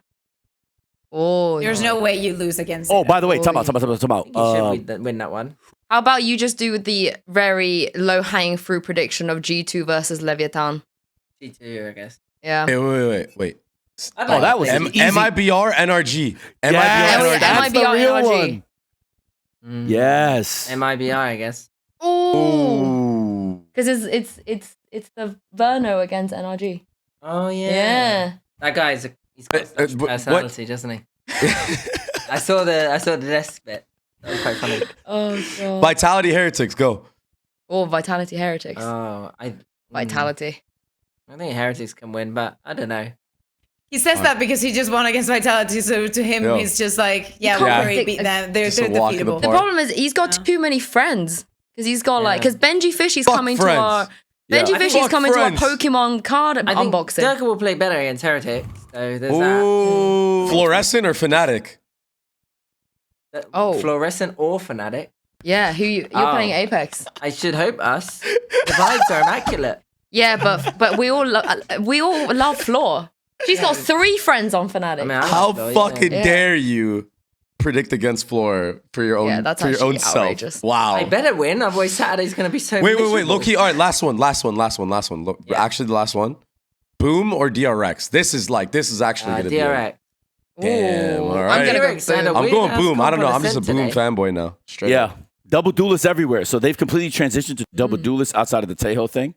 And in my opinion, yeah. So they basically used Tejo as a crutch before anyone in Pacific. Yeah. And then they got rid of it, and they're now going double duelist. But in my opinion, their attack sides are like arguably the best in Pacific. It's insane how good their attack sides are. Okay, I got a bounce as well. But last question before I let you go. Me. If you got to pick Dre, Hector, or Bear to be your next head coach, who you choosing? Dre. Do I already this. got declined. I already Do got this for declined once, Hector. so it's all Do good. this Don't to even worry about it. piss him off as much as you can. It can't be me. Yeah. You It say, can't be me. I get Dre, my boy Dre. That's right. and then That's Bayer can be assistant. Bayer can be assistant. agree. Assistant I coach, agree. I do babe. not Be have analyst. patience. I do not have the patience. Yo, I could just imagine, you know, like that little coach room. Fucking Bayer just looking so fucking mad the whole time. Just popping off like a mile a minute. I'd be the Zage. Just Like, a he'd be mile a Hank, minute. I'd be Zage. I'd be like, Hector could be the performance coach. You can just come in here and beat You them don't want up. me as your performance guy. Nope. I'm supposed to psychologist. instill confidence. Nope. Stop being a bitch. Yeah, he's right. taking away their Man, phones. fuck up. Go peek. Bloody hell, this is All getting right, crazy. we gotta bounce. Have a good one. We gotta go. They got scrims tomorrow, and I gotta be quiet now. Yeah, all right. Much love, Thank you. guys. Thank Have you so a much, good Sue. rest Thanks of your for showing up episode. again, of Yep. course. Oh, Glaze Billy for me because they're looking fucking good. BLG. Yeah, yes, love. yeah. And you said AG is not looking good. Billy. All right. Bye. AG or scrimmers, bro. All right. So Sue is gone, but you got to leave here soon. So I want to talk about just the Victor and Chet signing with M80 because obviously these two guys have been a part of, all of our history since we started doing this stuff, right? Mm-hmm. And it's kind of weird, no? Like seeing them back in a tier 2 org together. What do you guys think about this? I think it's good. I know that it must not be easy for anyone that has been on tier 1 to go to tier 2. Yeah. But after this past 2 weeks and the chats that I've been having with some of the players and whatnot, I think that at some point in your career, the hunger goes down. You know, like you're not that eager to win anymore. And some people have struggled with it because it's very difficult because of how the game is run, the amount of games that we have, how the system, the ecosystem works. To be up here, especially when you're not winning, it is very, very anyway. But to me, it is good that they want to do this. They want to stay active. They could have held the stance of, if I am not in tier 1, I don't want this. Many people set that standard for themselves. I think that coaches do that a lot, as in, after you have coached players as well, and after you have played in tier 1, going to tier 2 is like, people are going to think I'm done with. But to me, it's more of like, you still want it. You really still want it, and you do not want to wait, and staying active, staying competing, staying in the same system of, I'm not going to be stopped, and especially with people that have that amount of experience. This is a lot of experience. To still have it and still want to go back in the grind, to me, is a very good precedent to set. Because otherwise, we're just going to be hyping up and speaking about these youngsters, these up-and-coming talent, which, fair enough, I like it. I love the new faces being surprised and someone else coming in. But I also like that this is not ephemeral. How do you say ephemeral in English? Like, it's not something that you just... I don't actually. It just happens once and it's gone. Mm-hmm. You know, like you're up here and then next year you're forgotten. You know, or you're out of the scene, or you tried once and especially with the record that they have. To me, it's a good thing, and I like it. What do you think, Frost? Because I agree with what you said about, like, it's nice to have tier 1 people actually still try to commit to it. It's something I couldn't do. I mean, at least for that second time, the second year that I was going to play tier 2, I was just like, I can't do this. It financially didn't make sense for me, to be honest, more than anything, which was tough. But Frost, you had to go through. He had to go through this process, though. Yeah. Like, he had to go through, like, exactly what you just said, Bea, of, like, having to, like, drop. I guess you didn't. I don't know if you had an ego, but if you had one, you had to drop it. You had to do work for free for a minute, dog. 2 years. Yeah. TLDR. Crazy. Just imagine, all the success I had in other games. One of them you were in, Crossfire. Yeah. And then, top 4 at Berlin, losers, winners finals at a LAN you were at, LCQ, goes to 10-day online tournament, and then we lose 13-11 last maps. And then I'm out of a job, out of 100 Thieves. I help Jovi. I'm still helping Jovi, even though he's the guy that replaced me, by the way. Even helped him interview for the position. Go to TSM, go to all these other places. They're like, nah, you're trash. Coached players like Colin. Governor. Precision. Governor. Yeah. Oh, sorry. Precision. Boy. He's Colin. Governor. Who else? The audience doesn't know that. Let's talk about these teams. Didn't you have Flya? Flya? Yeah. Let's keep going. Oh, what can you tell me? I'm interested. What can you tell me about Flya? I know that we closed the EMEA section, but Koi is really struggling. And I would Flya love to at know 17, your point of view. As an IGL, impressed the fuck out. As a matter of fact, I'll tell you this. Flya at 17 was already what Cruz was at 26, like last year. At 17.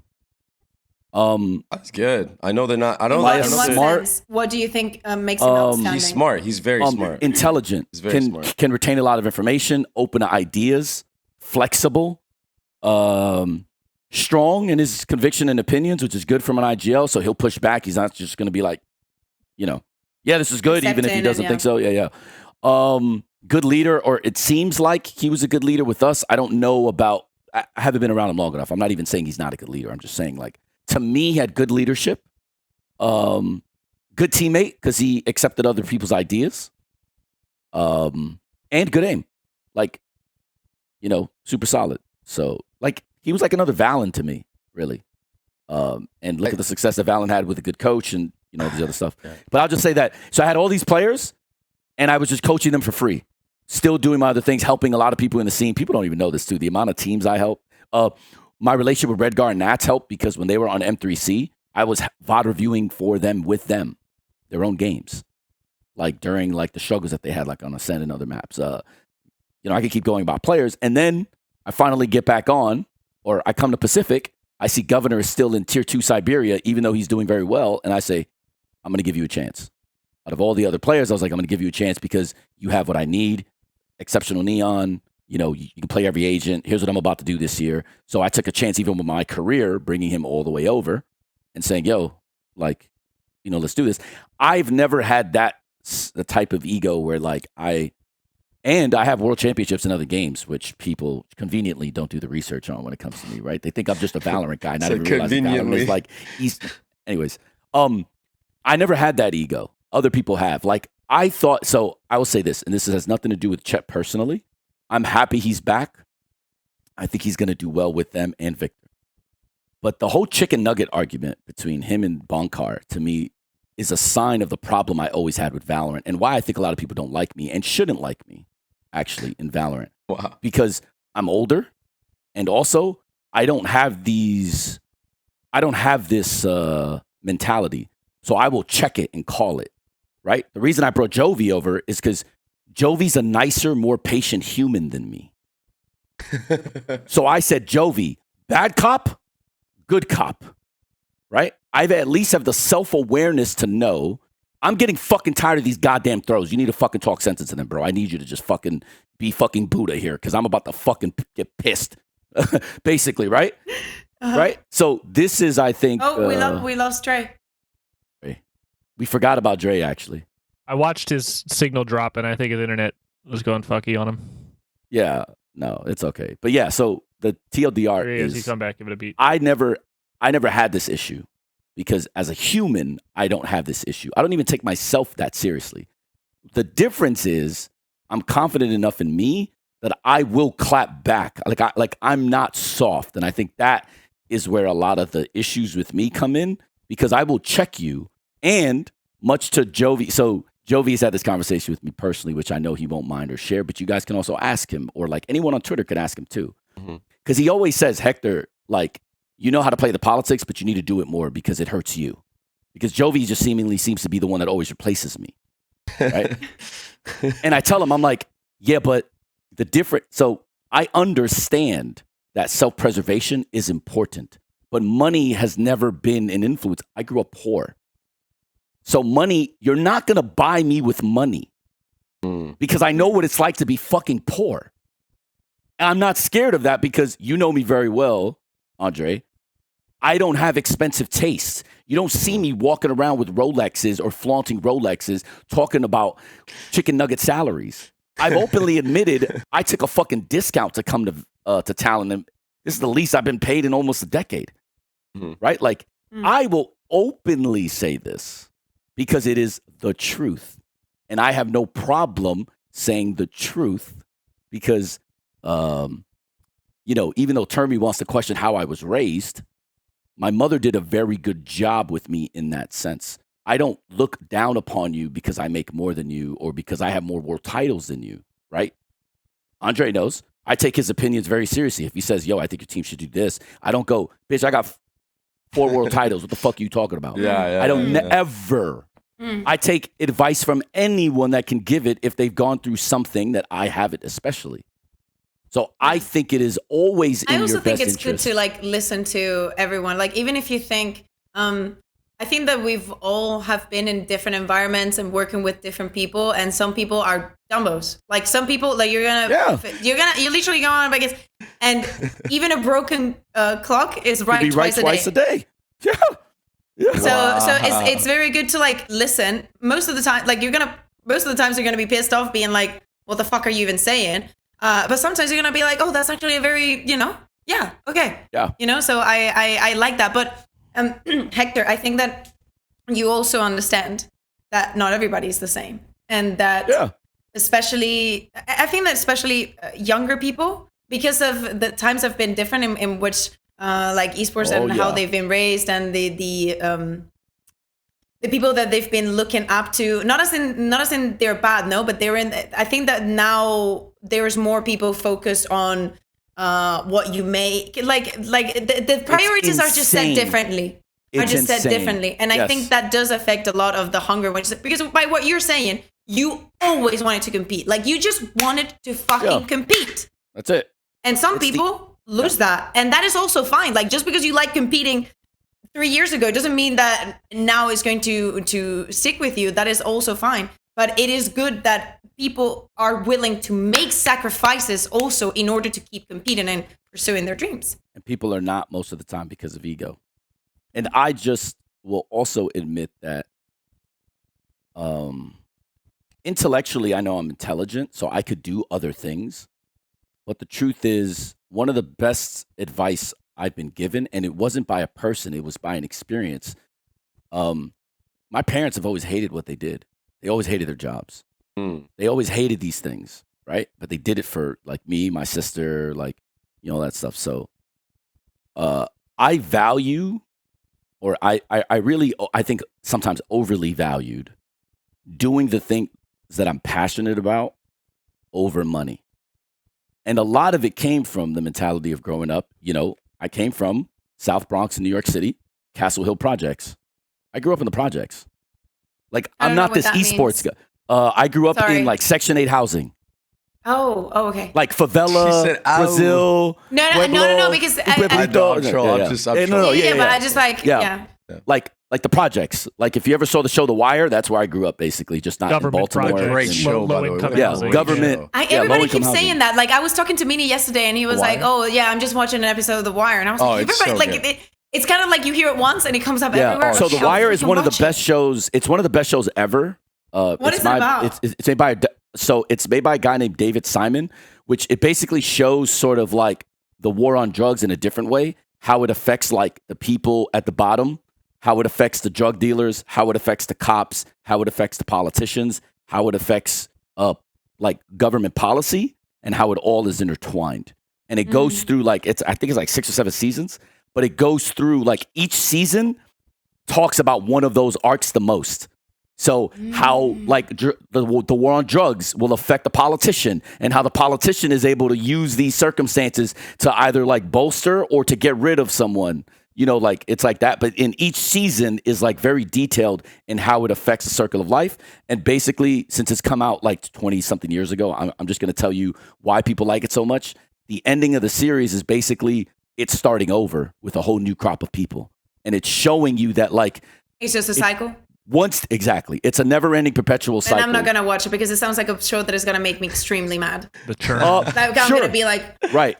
But it is a good... So for me, right, I grew up in America in a place like those. If you want to understand me, you watch that because I have largely the same, you know, grew up around drugs, grew up around crime, grew up around shooting, right? Family members in jail and prison. Some family members went to the military, like because of they needed to get out of environments like this. My parents moved me out of that area when they could afford it. They saved up for close to a decade, then went to South Florida, where it's like the exact opposite of this. So now I'm a poor kid growing up around rich kids, which, as you now understand, why I have so much of a fuck you attitude to even people in here when we start making all this money. It's like, bitch, I don't give a fuck how much money you make. Yeah. I've been around, you know, rich whites with yachts, and now I'm the poor guy. So I go from bad area where I basically have the same amount as everybody else, but I'm just like, you know, and now I'm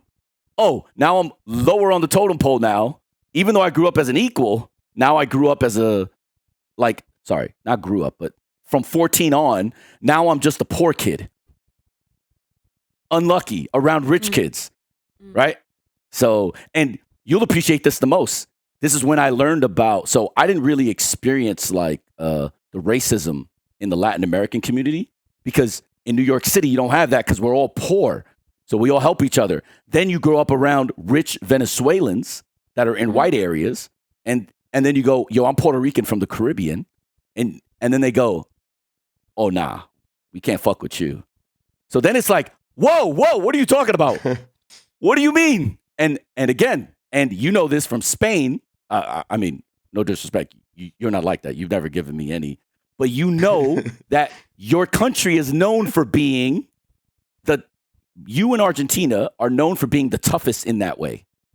Right? Are we? Like yeah. Or at least I've grown up with the impression that Spanish and Argentinians are like the most racist. Like, yes. Let's just be real. Yeah, like right? why didn't you say that? Yeah.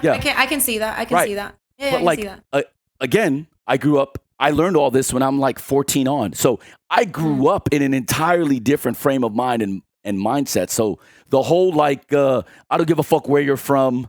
Like, you know, why I am, how I am. Like, I don't give a shit about that because I grew up in the projects. So it doesn't matter what you do, where you're from, how you are. What matters is how you treat me, how you treat others, right? Yeah. Like, I don't give a fuck about any of these other things. And I'm lucky that then I experienced being the poor kid. So now if I have money and you're poor, I don't give a fuck, bro. Like, I'll buy you dinner.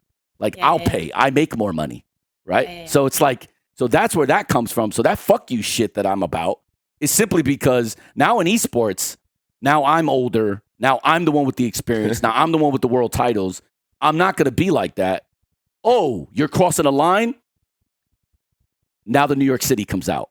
Oh, you're cool? Now the South Florida comes out. Now we chill. I want to see the New York City going on now. I really want to see it. I don't know. No, you don't. No, you don't. Want to see that? No, I want to see it. I don't want to experience it. I want to see it. It's different, you know? I want to see it from my window. Well, there are some, Okay. You know, when they're like fighting downstairs and you're like, oh my God. Telescope, yo. Oh my God, he cheated on her. And they were roommates, you know? Crazy telescope. You want to see the softest side of that? Look at why I got the 6-month suspension from Riot again. That is like a 1. That's like a 2. And they're like, oh, it's the worst thing I've ever experienced. Obviously, behind the scenes, they apologized, but they didn't want to save the face. You know, or sorry, they wanted to save face. So they like, you know, they realized once 100 Thieves put out the video that like, yeah, we kind of capped. But like, that's like a 1 or a 2. I wasn't even trying to be angry, and everyone at Riot was like, this guy's unprofessional, this guy's this guy's that. Then you see the video, and you're like, Toby said I wasn't wait trying. a minute, it's not that. Bro, read that press release and look at that video. It's like someone wrote it that never even watched the video. They had the proof the whole time. One of the best things 100 Thieves did for me was actually being so pissed off about this that they released the video on the side, because I didn't even ask them to. They did me a solid. If they didn't release the video, I'm not even sure I'm in Valorant. Wow. It is pretty. It just goes to show you like that, though. that LA culture has no idea what it's like to be from the East Coast and from a bad area in the East Coast, because they think if you even show any type of emotion, you're like unhinged. I'm not unhinged, bro. I'm just a loud Latin American that came from the projects, bro. I'm chilling. This is me on like 2. He said, I'm chilling. I'm chilling. But the perception is obviously something different. And back to, it circled this all the way back to like the Chet thing. It's, yes, I fundamentally agree with everything you said. And Babybay is correct. I went through it myself. What's funny is now people are surprised that, wow, Chet and Victor did it. It's because they have no choice, because they realized that their options ran limited, right? They thought they were on Cloud9. It's hard to get in the league. It's like highest of the thing. Almost impossible. I say this all the time to Babybay, but I never get to tell it to you because you, me, and Yinsu never really talk about shit like this. But now Victor realizes when you have something special, just appreciate it in the moment. I told Exalt, you can ask him this, before that NRG breakup, all the shit I was hearing, I was like, these guys are fucking stupid. Right? These guys are fucking stupid. They don't realize what they have is really special and they should hold on to it as long as possible. Victor thinks he can over IGL and call fucking FNS. Chet is over here like trying to protect his bag. All of a sudden this shit turns into what the fuck it turned into. Now all of them fucking suck. And it's like, you guys don't realize you needed each other to be special. Holy shit, he said all of them. It's just a fact. Suck. A fact is a fact is a fact. That without each other, they are nothing. With each other, they were special. That's why I've always talked about the fact that they wanted to kick out Caesar salad right there. Yeah. Oh my God, we figured it out. Yes. I was trying to explain it from the fucking beginning, Dre. Oh my God, we got the salad. It's what I mean, you know? With some strawberries on it too. No, there was no strawberries. It was just plain fucking good in every single menu wherever you go. I was so Caesar confused, salad. but then I confused everybody with this hand thing, and then shit just got unhinged and crazy. No, thank God we finally got back to the Caesar salad. But like you have to appreciate what you have in the moment. Because if you don't, like, yes, it's not going to be perfect. There are some times where I'm sure I drive Andre crazy, bro. Sometimes I might say shit that he's just like, bro, shut the fuck up, bro. But he's a homie, and he's always just like, yo, heck, chill. Right? Like, his patience isn't like, yeah, fuck it, he pissed me off one time. I don't want to deal with this motherfucker no more. I think that is also a very good point. I don't know if this is exacerbated in esports, but I feel like very, like, you know how I feel it in the whole ambience. Like people are very unforgiving. As in, at least when I work with people, I have friends. I have this. People fuck up. I fuck up too. Everybody fucks up. We're human. But it literally looks like there's so many environments where the moment you fuck up, you're gone. You should have never done that. It is the worst thing in the fucking world. You should not be trusted. It is like the whole idea of being a team or like having a relationship with someone, if it's like a friendship or whatever, is to be able to fuck up and be forgiven. That is the difference between someone that is your friend and someone that isn't. Because everybody's going to be there when things are good. Everyone will fucking celebrate with you. Of course. It's empathy. A lot of people lack empathy. But I feel like Valorant especially. Now, part of it, I think, isn't their fault. Because if you look at the way that so Valorant skews younger than any game I've ever been a part of except for Rocket League, right? And the byproduct of that is a lot of these kids grew up and out of high school. Guess where they came from high school? COVID, where they didn't have physical interaction anymore, where they didn't have this sort of like interpersonal communication skills. Because you're really supposed to learn all that really in middle school and high school. But they lost the opportunity in high school. So now everything becomes like, or they're in their own bubble. And what happens is everybody is taught, rightfully so, obviously, because our species would have never got to where we got if we didn't take care of number one, right? Self-preservation and like survival.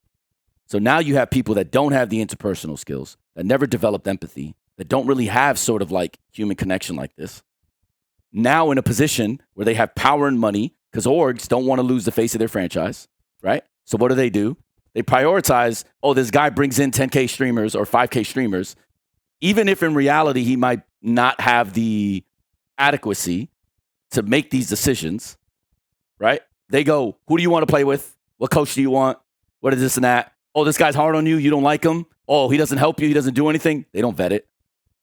All right, he's out of here. So what do these people do? Friends.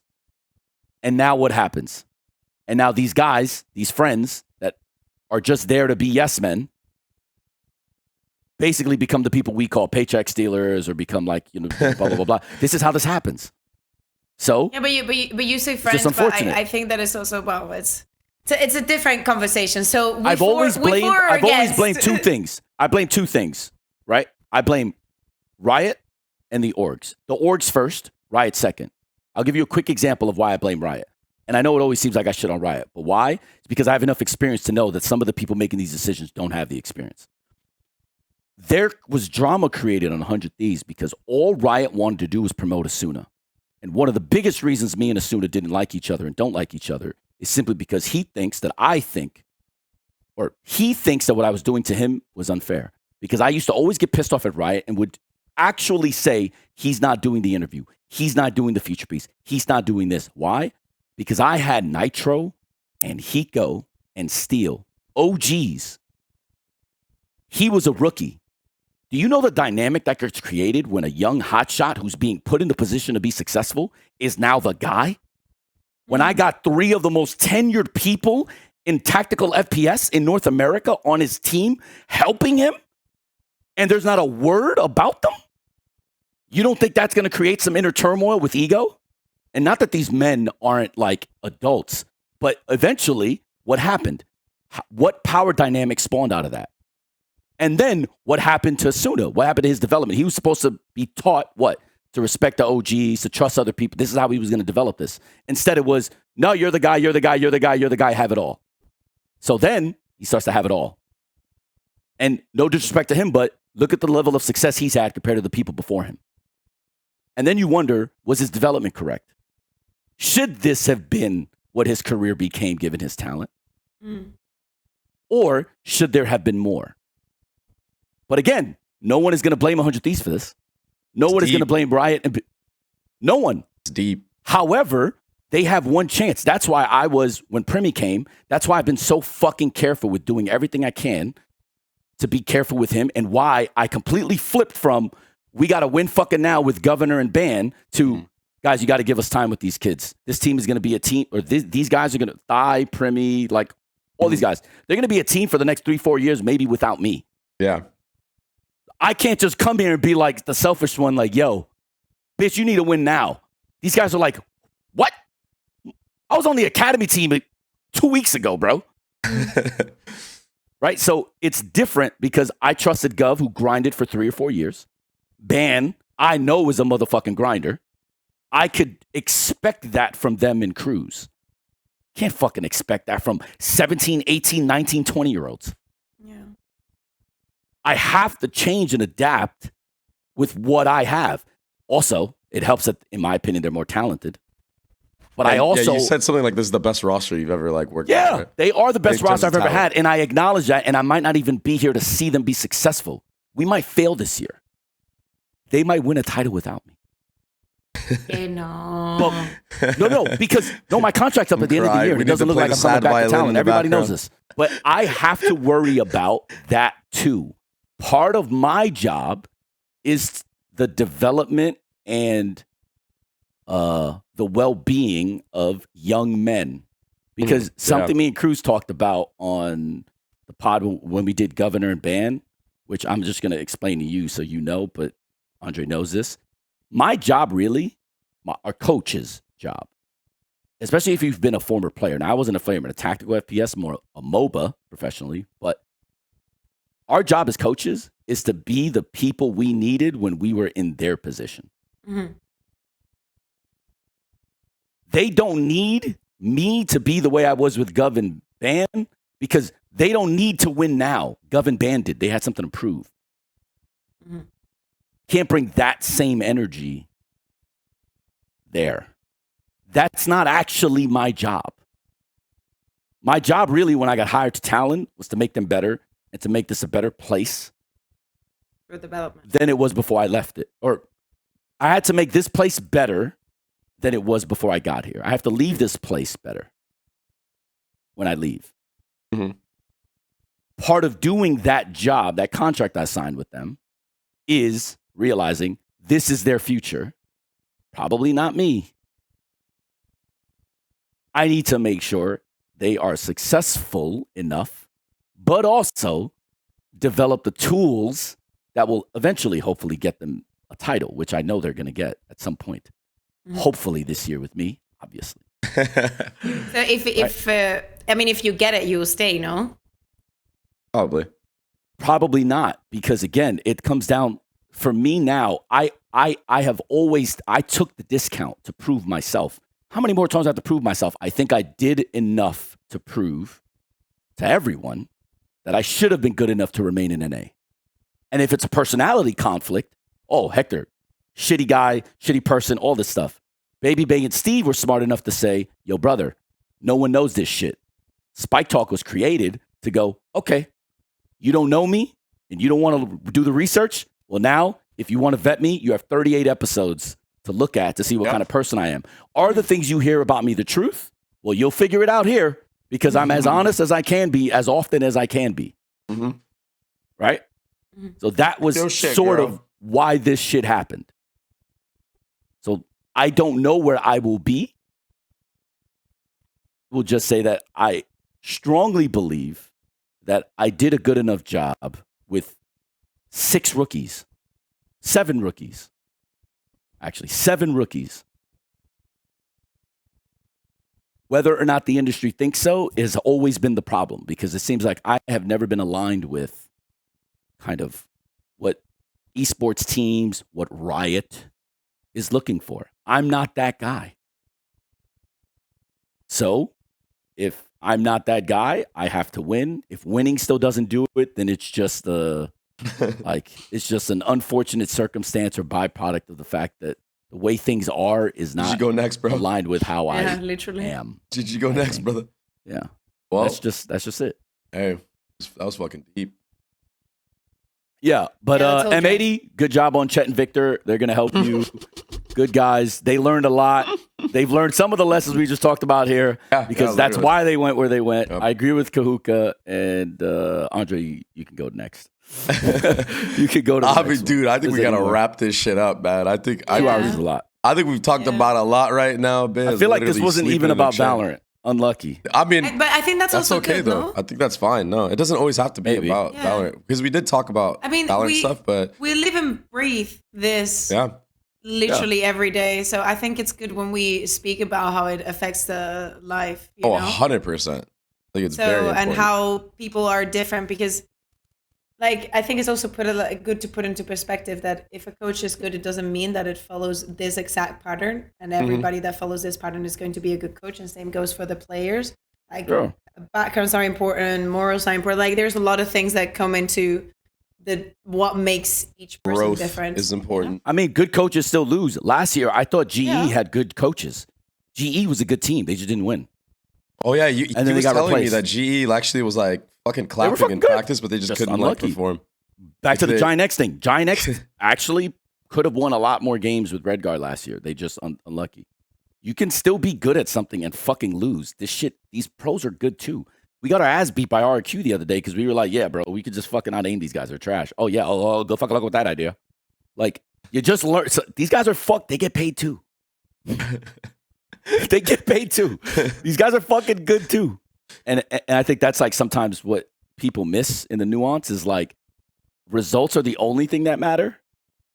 But like, I don't know, if you pay attention enough, you can sometimes see that like, oh, what this team was doing was really good. Unlucky. On the other side, like I said about Heretics, sometimes the players are just so good that anything you do works. Sometimes you're not the genius. Like sometimes it's just, yeah, man, you're in a great situation and your players are fucking amazing. Good shit. Like, and you have to be able to recognize the difference. But I also think that's what's special about the industry is that no one actually knows how to do that. Like esports really, we're still so young. All of us are still trying to figure this shit out. Figure the shit out. Yeah. There is no blueprint, no manual. It's just, in some sense, random. But some people over time have more success because they figured more things out, solved enough problems that, experience takes over. Is that the title of the episode? Experience takes over? No. FNATIC, The title of the fucking episode Babybay? is Babybay to FNATIC, ? That's the title of the episode. My God. Yes. Because we all imagine if I was just we all saw the heartbreak. EMEA. I wanted to play a little violin for you. Did you know? Right. Did you know there was going to come a moment in your life where you could have thought, I could have been him. I could have actually been him. It happened with Ye. I'm not even joking. It literally happened to me already. So now it's happened twice. I think you have to be the most unlucky person I know. I'm the most unlucky lucky guy ever. How about that? Yeah, I like that. I'm very fortunate. I like that. I'm very fortunate. I like that. Because everything happens for a reason, though. Everything happens for a reason. And also, like I've thought about it like this. Like, okay, like let's say because the closest one was truly that optic deal, right? Where like we had everything negotiated. Pujan was going to take a pay cut, all day shit.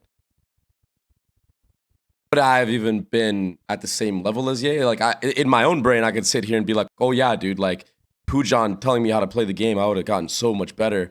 But in reality, like, would I have been esports player of the year, like Ye on Chamber? Like, you don't know that. You know what I mean? You do not I know you would have been. I know you would have been. Hey, you would have been great. Up. You would have been great. That's what's up. Yeah. That's what's up. I remember when I found out about this because I was like advising Apex, but the TLDR is they were trying to get Ethan to replace Ye in that January before the year started. And I remember saying at the time, like, bro, these guys don't even realize that, like, what they have. And then they can't get any of the deals done. He carries them all year, right? Like, they're a perfect mix. They make a finals. They don't win champs or whatever. But, like, it's like this team building is literally, I think, the most important part of what we do as coaches. We as in coaches. And it seems like no one gives a fuck about that part. It is always mechanics. It's always something that has nothing to do with gelling. And I'd argue that that is almost as important as the firepower you have. It's tough. So you see it with FNATIC now.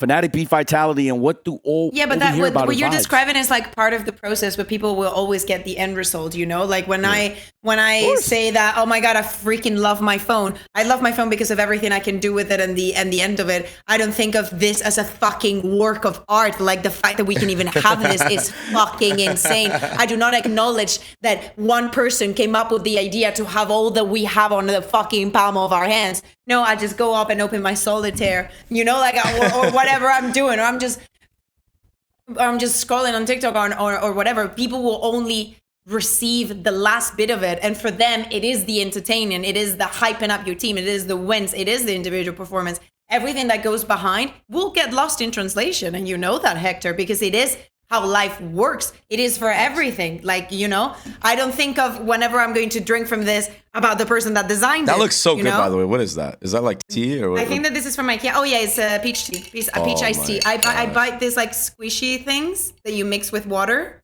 Oh my gosh. Yeah, and I done like 4. Oh, I have that. I mean, you put ice in it. That's genius. A lot of what you said has to do with perception is reality.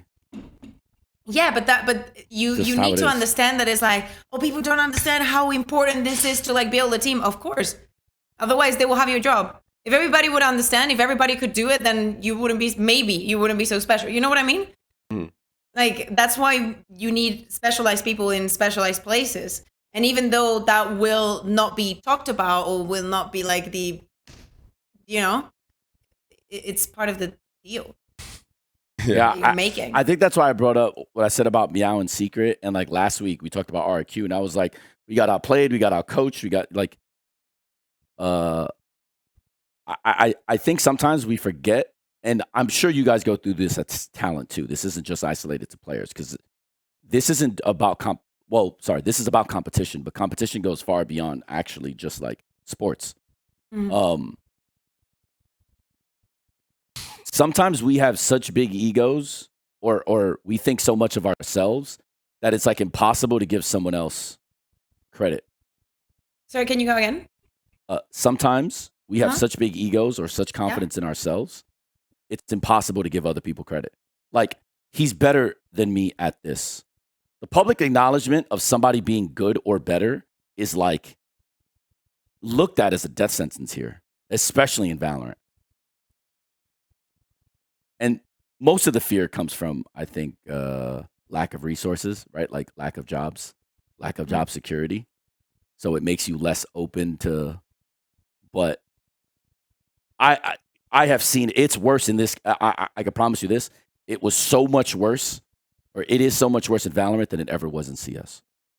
Well, it's just because CS always has something. It has like multiple tournaments a month. Yeah. There's a lot more opportunity.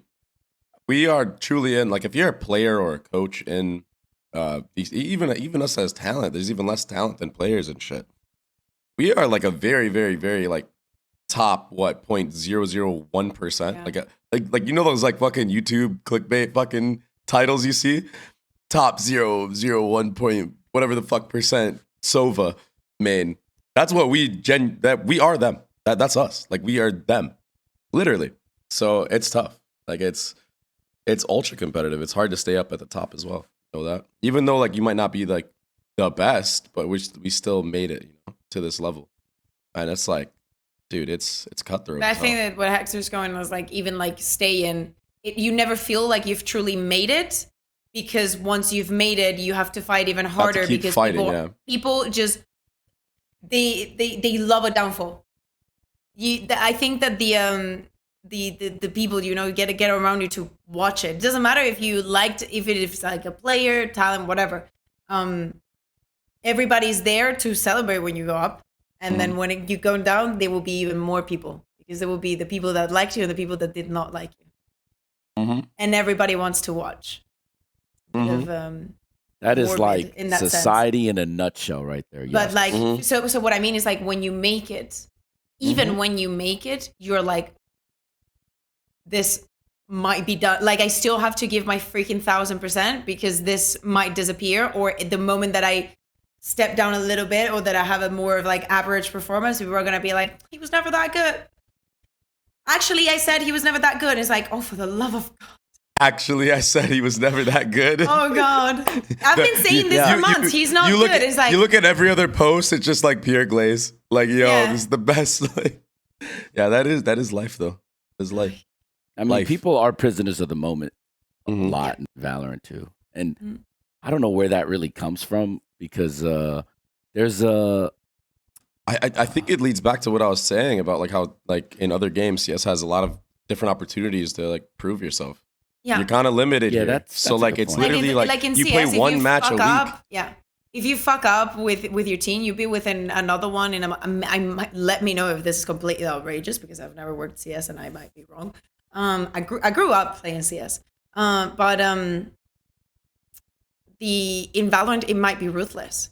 It might absolutely be ruthless. No, it is. And you get 6 months like, minimum in Valorant or in CS. Minimum every time.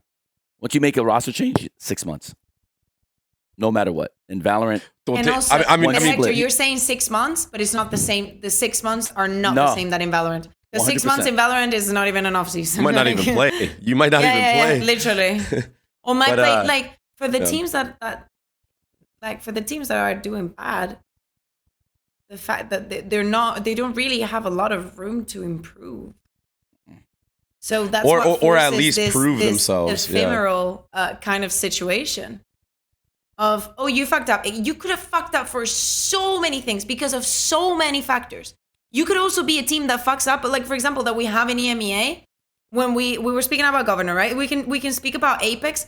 For the love of God, their ascent with the deadlock looked fucking insane. It was so cool to watch. It was so enjoyable. It was so fresh. Whatever. We speak about the setups. Apex might be a team that does not win a single match this year. And their games were always close. 6-6 halves. Exactly. But yeah, anyway, life. It's just sad. Yeah. Life. It's sad. There's not a lot of room for them. Maybe if they played more, but you know. Unlucky, bro. Unlucky, bro. All right, I think we're good. I gotta bounce. I am falling asleep. I love you guys, but it's way past my bedtime. Thank you guys. It is 8 in the morning for me. SpikeTalk episode 37. Insane work. Yo, we had some comments though, Frost, that I want you to look at in this little doc that we have. Comments. Yeah, we had some viewer questions and comments, yo. Oh, I actually screenshotted a couple YouTube comments. Yeah, five Mari said, can y'all talk about up and comers in each region, like the teams to look out for stage 2? Example: Talon, Apex, Nova. Like, you know, who do you think is basically who do you think the dark horse is? Who's the dark horse team of EMEA? Bea? Woof. The thing is, like, you could make the argument about a bunch of them, many of them because it's so close. many of them. So many. So which one would you choose though? I mean, just choose one. For like later in the year? Yeah. Let's say most likely to get their shit together and make a champs run. The thing is that I think that for us, the way that things are working right now, I just see like Vitality, Heretics, FNATIC, Foot. If we're sending four teams, right? I think that last spot that was up for grabs, I would be surprised, and I would be gladly surprised because I love this kind of storylines. I'm the least biased person. I could not give a shit less of who wins or loses. I'm happy for whomever wins, really. I understand. I think that is a dark horse season 2, especially for playoffs going to champs. I think about CyvOph, bro. Yeah, because those are the type of players that will get better. Don't think so. As things go on. I don't think so. I understand. I don't think so. Like, I would like if the thing is, but you know why? Because if they were to make it, to me, it wouldn't be that much of a dark horse because it would be them waking up, being like, yo, yeah, we expect the greatness from you. Yeah, that's so my it would reason. be them waking up. But dark horse is because they're like bots. To me, a dark horse would be someone that is like sleeper. That is like. Oh, you just want a hot take then? I'm not the hot take guy. I'm okay. No yeah, I was thinking about it more in that way. Like, I see your point being valid. Like, I agree that KC could definitely do it, but for me, it would be more like if you want freaking finally like a hot. Okay, BBL is like right. I would love. They are right under that. I would love. I kind of think they're solid. Like, I feel like that team wouldn't surprise me. That would be like my hot take. BBL, I see some really good games out of them. I just, I don't know enough about the players. Mates are also getting very good. Jetso Mates is decent. The thing is that I could say that for most of the teams. Yeah. Okay. But yeah, I think that we can go on like Frost. KCBBL. Hop on Duel Link. Frost, yeah. Oh, sorry. We didn't talk about the other regions. NA, I don't think there's a dark horse. There's not really. I mean, it was Cloud9, but we know Cloud9 is good. NA's the most top-heavy region by far. But it was Cloud9. I think it was Cloud9 before this stage. But now that we've seen them play, like stage 2 in Pacific, that teams that are bad now that should be good. I mean, we're bad, but we're second in our group. They're still going to be bad. Don't worry. Yeah. They're going to get worse, in fact. No. Oh, shit. No. Bro, next time you come on, you're going to pull up. We're not going to get worse. You're going to pull up the Bayer receipts. Yo, play it here. Play it here. Play it here when I said Talon was bad and they're doing worse? No. Wow, that is actually a really good question. I will say that I think Global's roster is much better than the results that they have. They can run. Yeah. Global's good. They're just like I think that guy, that duelist is not it, bro. Patrick, who's young. Patrick's young. Name me a fucking young player that has jumped into the league that has looked. Oh God, I don't even want to. I don't want to go in on him like that, but like every young player that has come into the league has destroyed besides this kid. That's all I'm saying, bro. I mean, I understand why you say that. Yeah, no shit. Because you had two of them. Yeah. But they are much better than their results. I still stand firm. This is the second year where I'm saying this about GE. All right. I'm telling you. They are much better than they. It's hard to I'm going to go with a boom, bro. Bro, there's a chance we could be 0-3. I can't win the first map. Boom. No, Boom's already good, though. They're 3-0. What do you mean? It's like Dark Horse Stage 2. Fuck out of here with that shit. Man. Yeah. And then the last comment, Frost, hop on Duolingo. Brother, I'm struggling so bad, bro. But with like Korean? No, this Thai shit is insane, bro. Listen, I'm not flaming anybody. I'm just being honest about what's happening. I got mad at the last roster for not following game plans. This roster actually knows the game plan. These motherfuckers don't give a fuck. I'm seeing the most wild, nasty shit. And nasty shit. Listen. I'm going to send you the Haven. You will hear me go round by round, why are we doing this? Why are we not doing this? They're going to do this. I'm talking like Johnny on the spot, bro. I'm going to show you. I'm going to upload it for you, and then I'm going to show it to you. I don't know why the camera didn't have me on like the Alex crash out cam. When I fucking tell you, I was having a generational fucking crash out on Haven. It was like this level intensity. I was pissed off because I know what's supposed to happen and what we're supposed to do and what we're not doing. And, I've had obviously conversations with Cruz about this. And like Cruz promised me like, all right, bro, we won't force buy this week. Triple force buy again on attack. I'm like, what? No, of course. I'm not mad at Cruz. We've dealt with it. We've talked about it. I get it. The thing is, these guys are so fucking confident that they don't give a fuck. They're just going to beat you because they're better than you. And it is a great problem to have. The issue I have and the why I'm complaining this much is because I don't understand what the fuck is going on, though. So on my timeouts, I don't know what the fuck to do. One of my timeouts, I'm literally calling. I'm like, Cruz, did you notice that this and this is happening? And we're getting this for free? So why don't we do this? Wait, what? Huh? Did you know? Hector, just tell me what the fuck to do so I can just tell them. Like, he's already thinking about what he's going to say to them. Like, when you have a conversation with people that don't give a fuck what you're saying, they just want to talk? Mm. He's like... I talk to you a lot.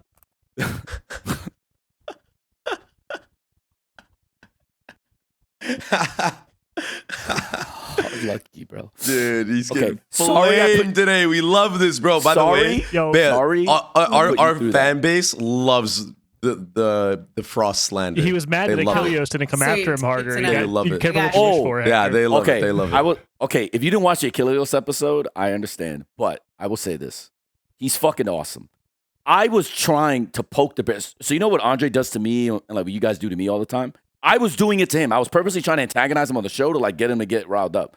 Oh, he was saying some crazy. He just wouldn't, bro. He was like, "How do you feel that Pansy's my favorite caster?" Some crazy shit. But yeah, like I'm having a conversation with Cruz, and Cruz is like not worried about what I'm gonna say. He's just like, bro, just tell me what the fuck to do so I can get back to this. I was like, yeah, okay, bro. I don't need to fucking be here, bro. Just get a fucking Thai coach, and you don't need me. Like, this sort of level of energy came between us. Obviously, we talk about it afterwards, and we're just like, but it's like they are literally when they're in their server, when they're in the server together and they're locked in, they don't give a fuck about any of us, bro. These motherfuckers are confident, bro. We can lose bad. They don't give a fuck. They're like, bro, who cares? Next map. Again, great problem to have. Great roster to have because the mental resilience for these guys is just as good as the last one, if not better. But for me, that I can't even understand what's happening, I can at least, like, rough. if I'm listening to Ban and Governor, the comms, I at least understand what's going on. Like, yo, Gov, just chill, bro. Just trust Cruz on this, blah, blah, blah. I can't do that. I don't know what the fuck's going on. All I hear is like, and then I'm watching, I'm like, wait, why are we doing this? Why are we doing that? Why are we doing this?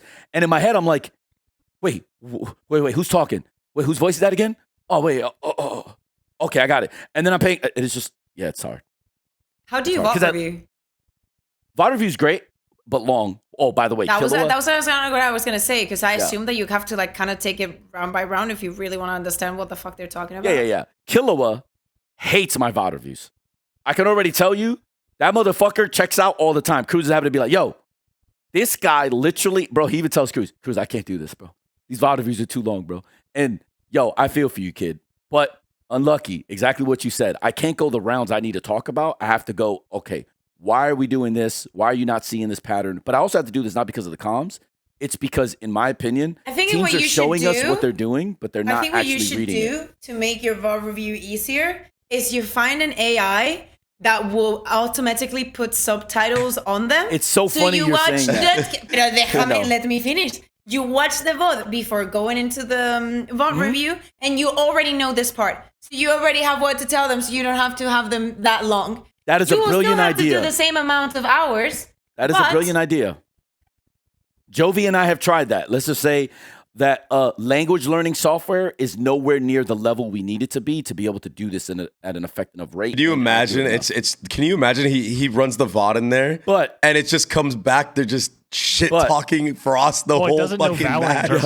This stupid motherfucker thinks he can coach us. Yeah. Nah, let's do the game plan we were actually practicing all week. I will say though, in private your scripts. Ingenuity is impressive. You might make a good coach because yes, you're trying to solve that problem. Yes, and you're. I would make a brilliant coach. My biggest issue is that I have zero patience. I do not. But then you're just me with a wig on. You're just me with more hair.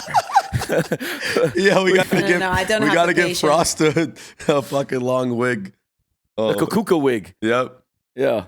I'll wear it. We make champs. I'll wear it in one. If you give me a wig, I'll wear it in like a match in the coaching thing.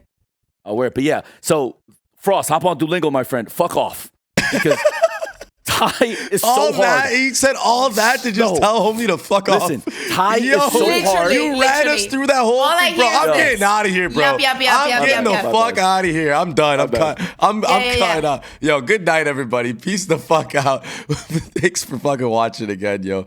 SpikeTalk episode 37. This shit was chaos. Peace.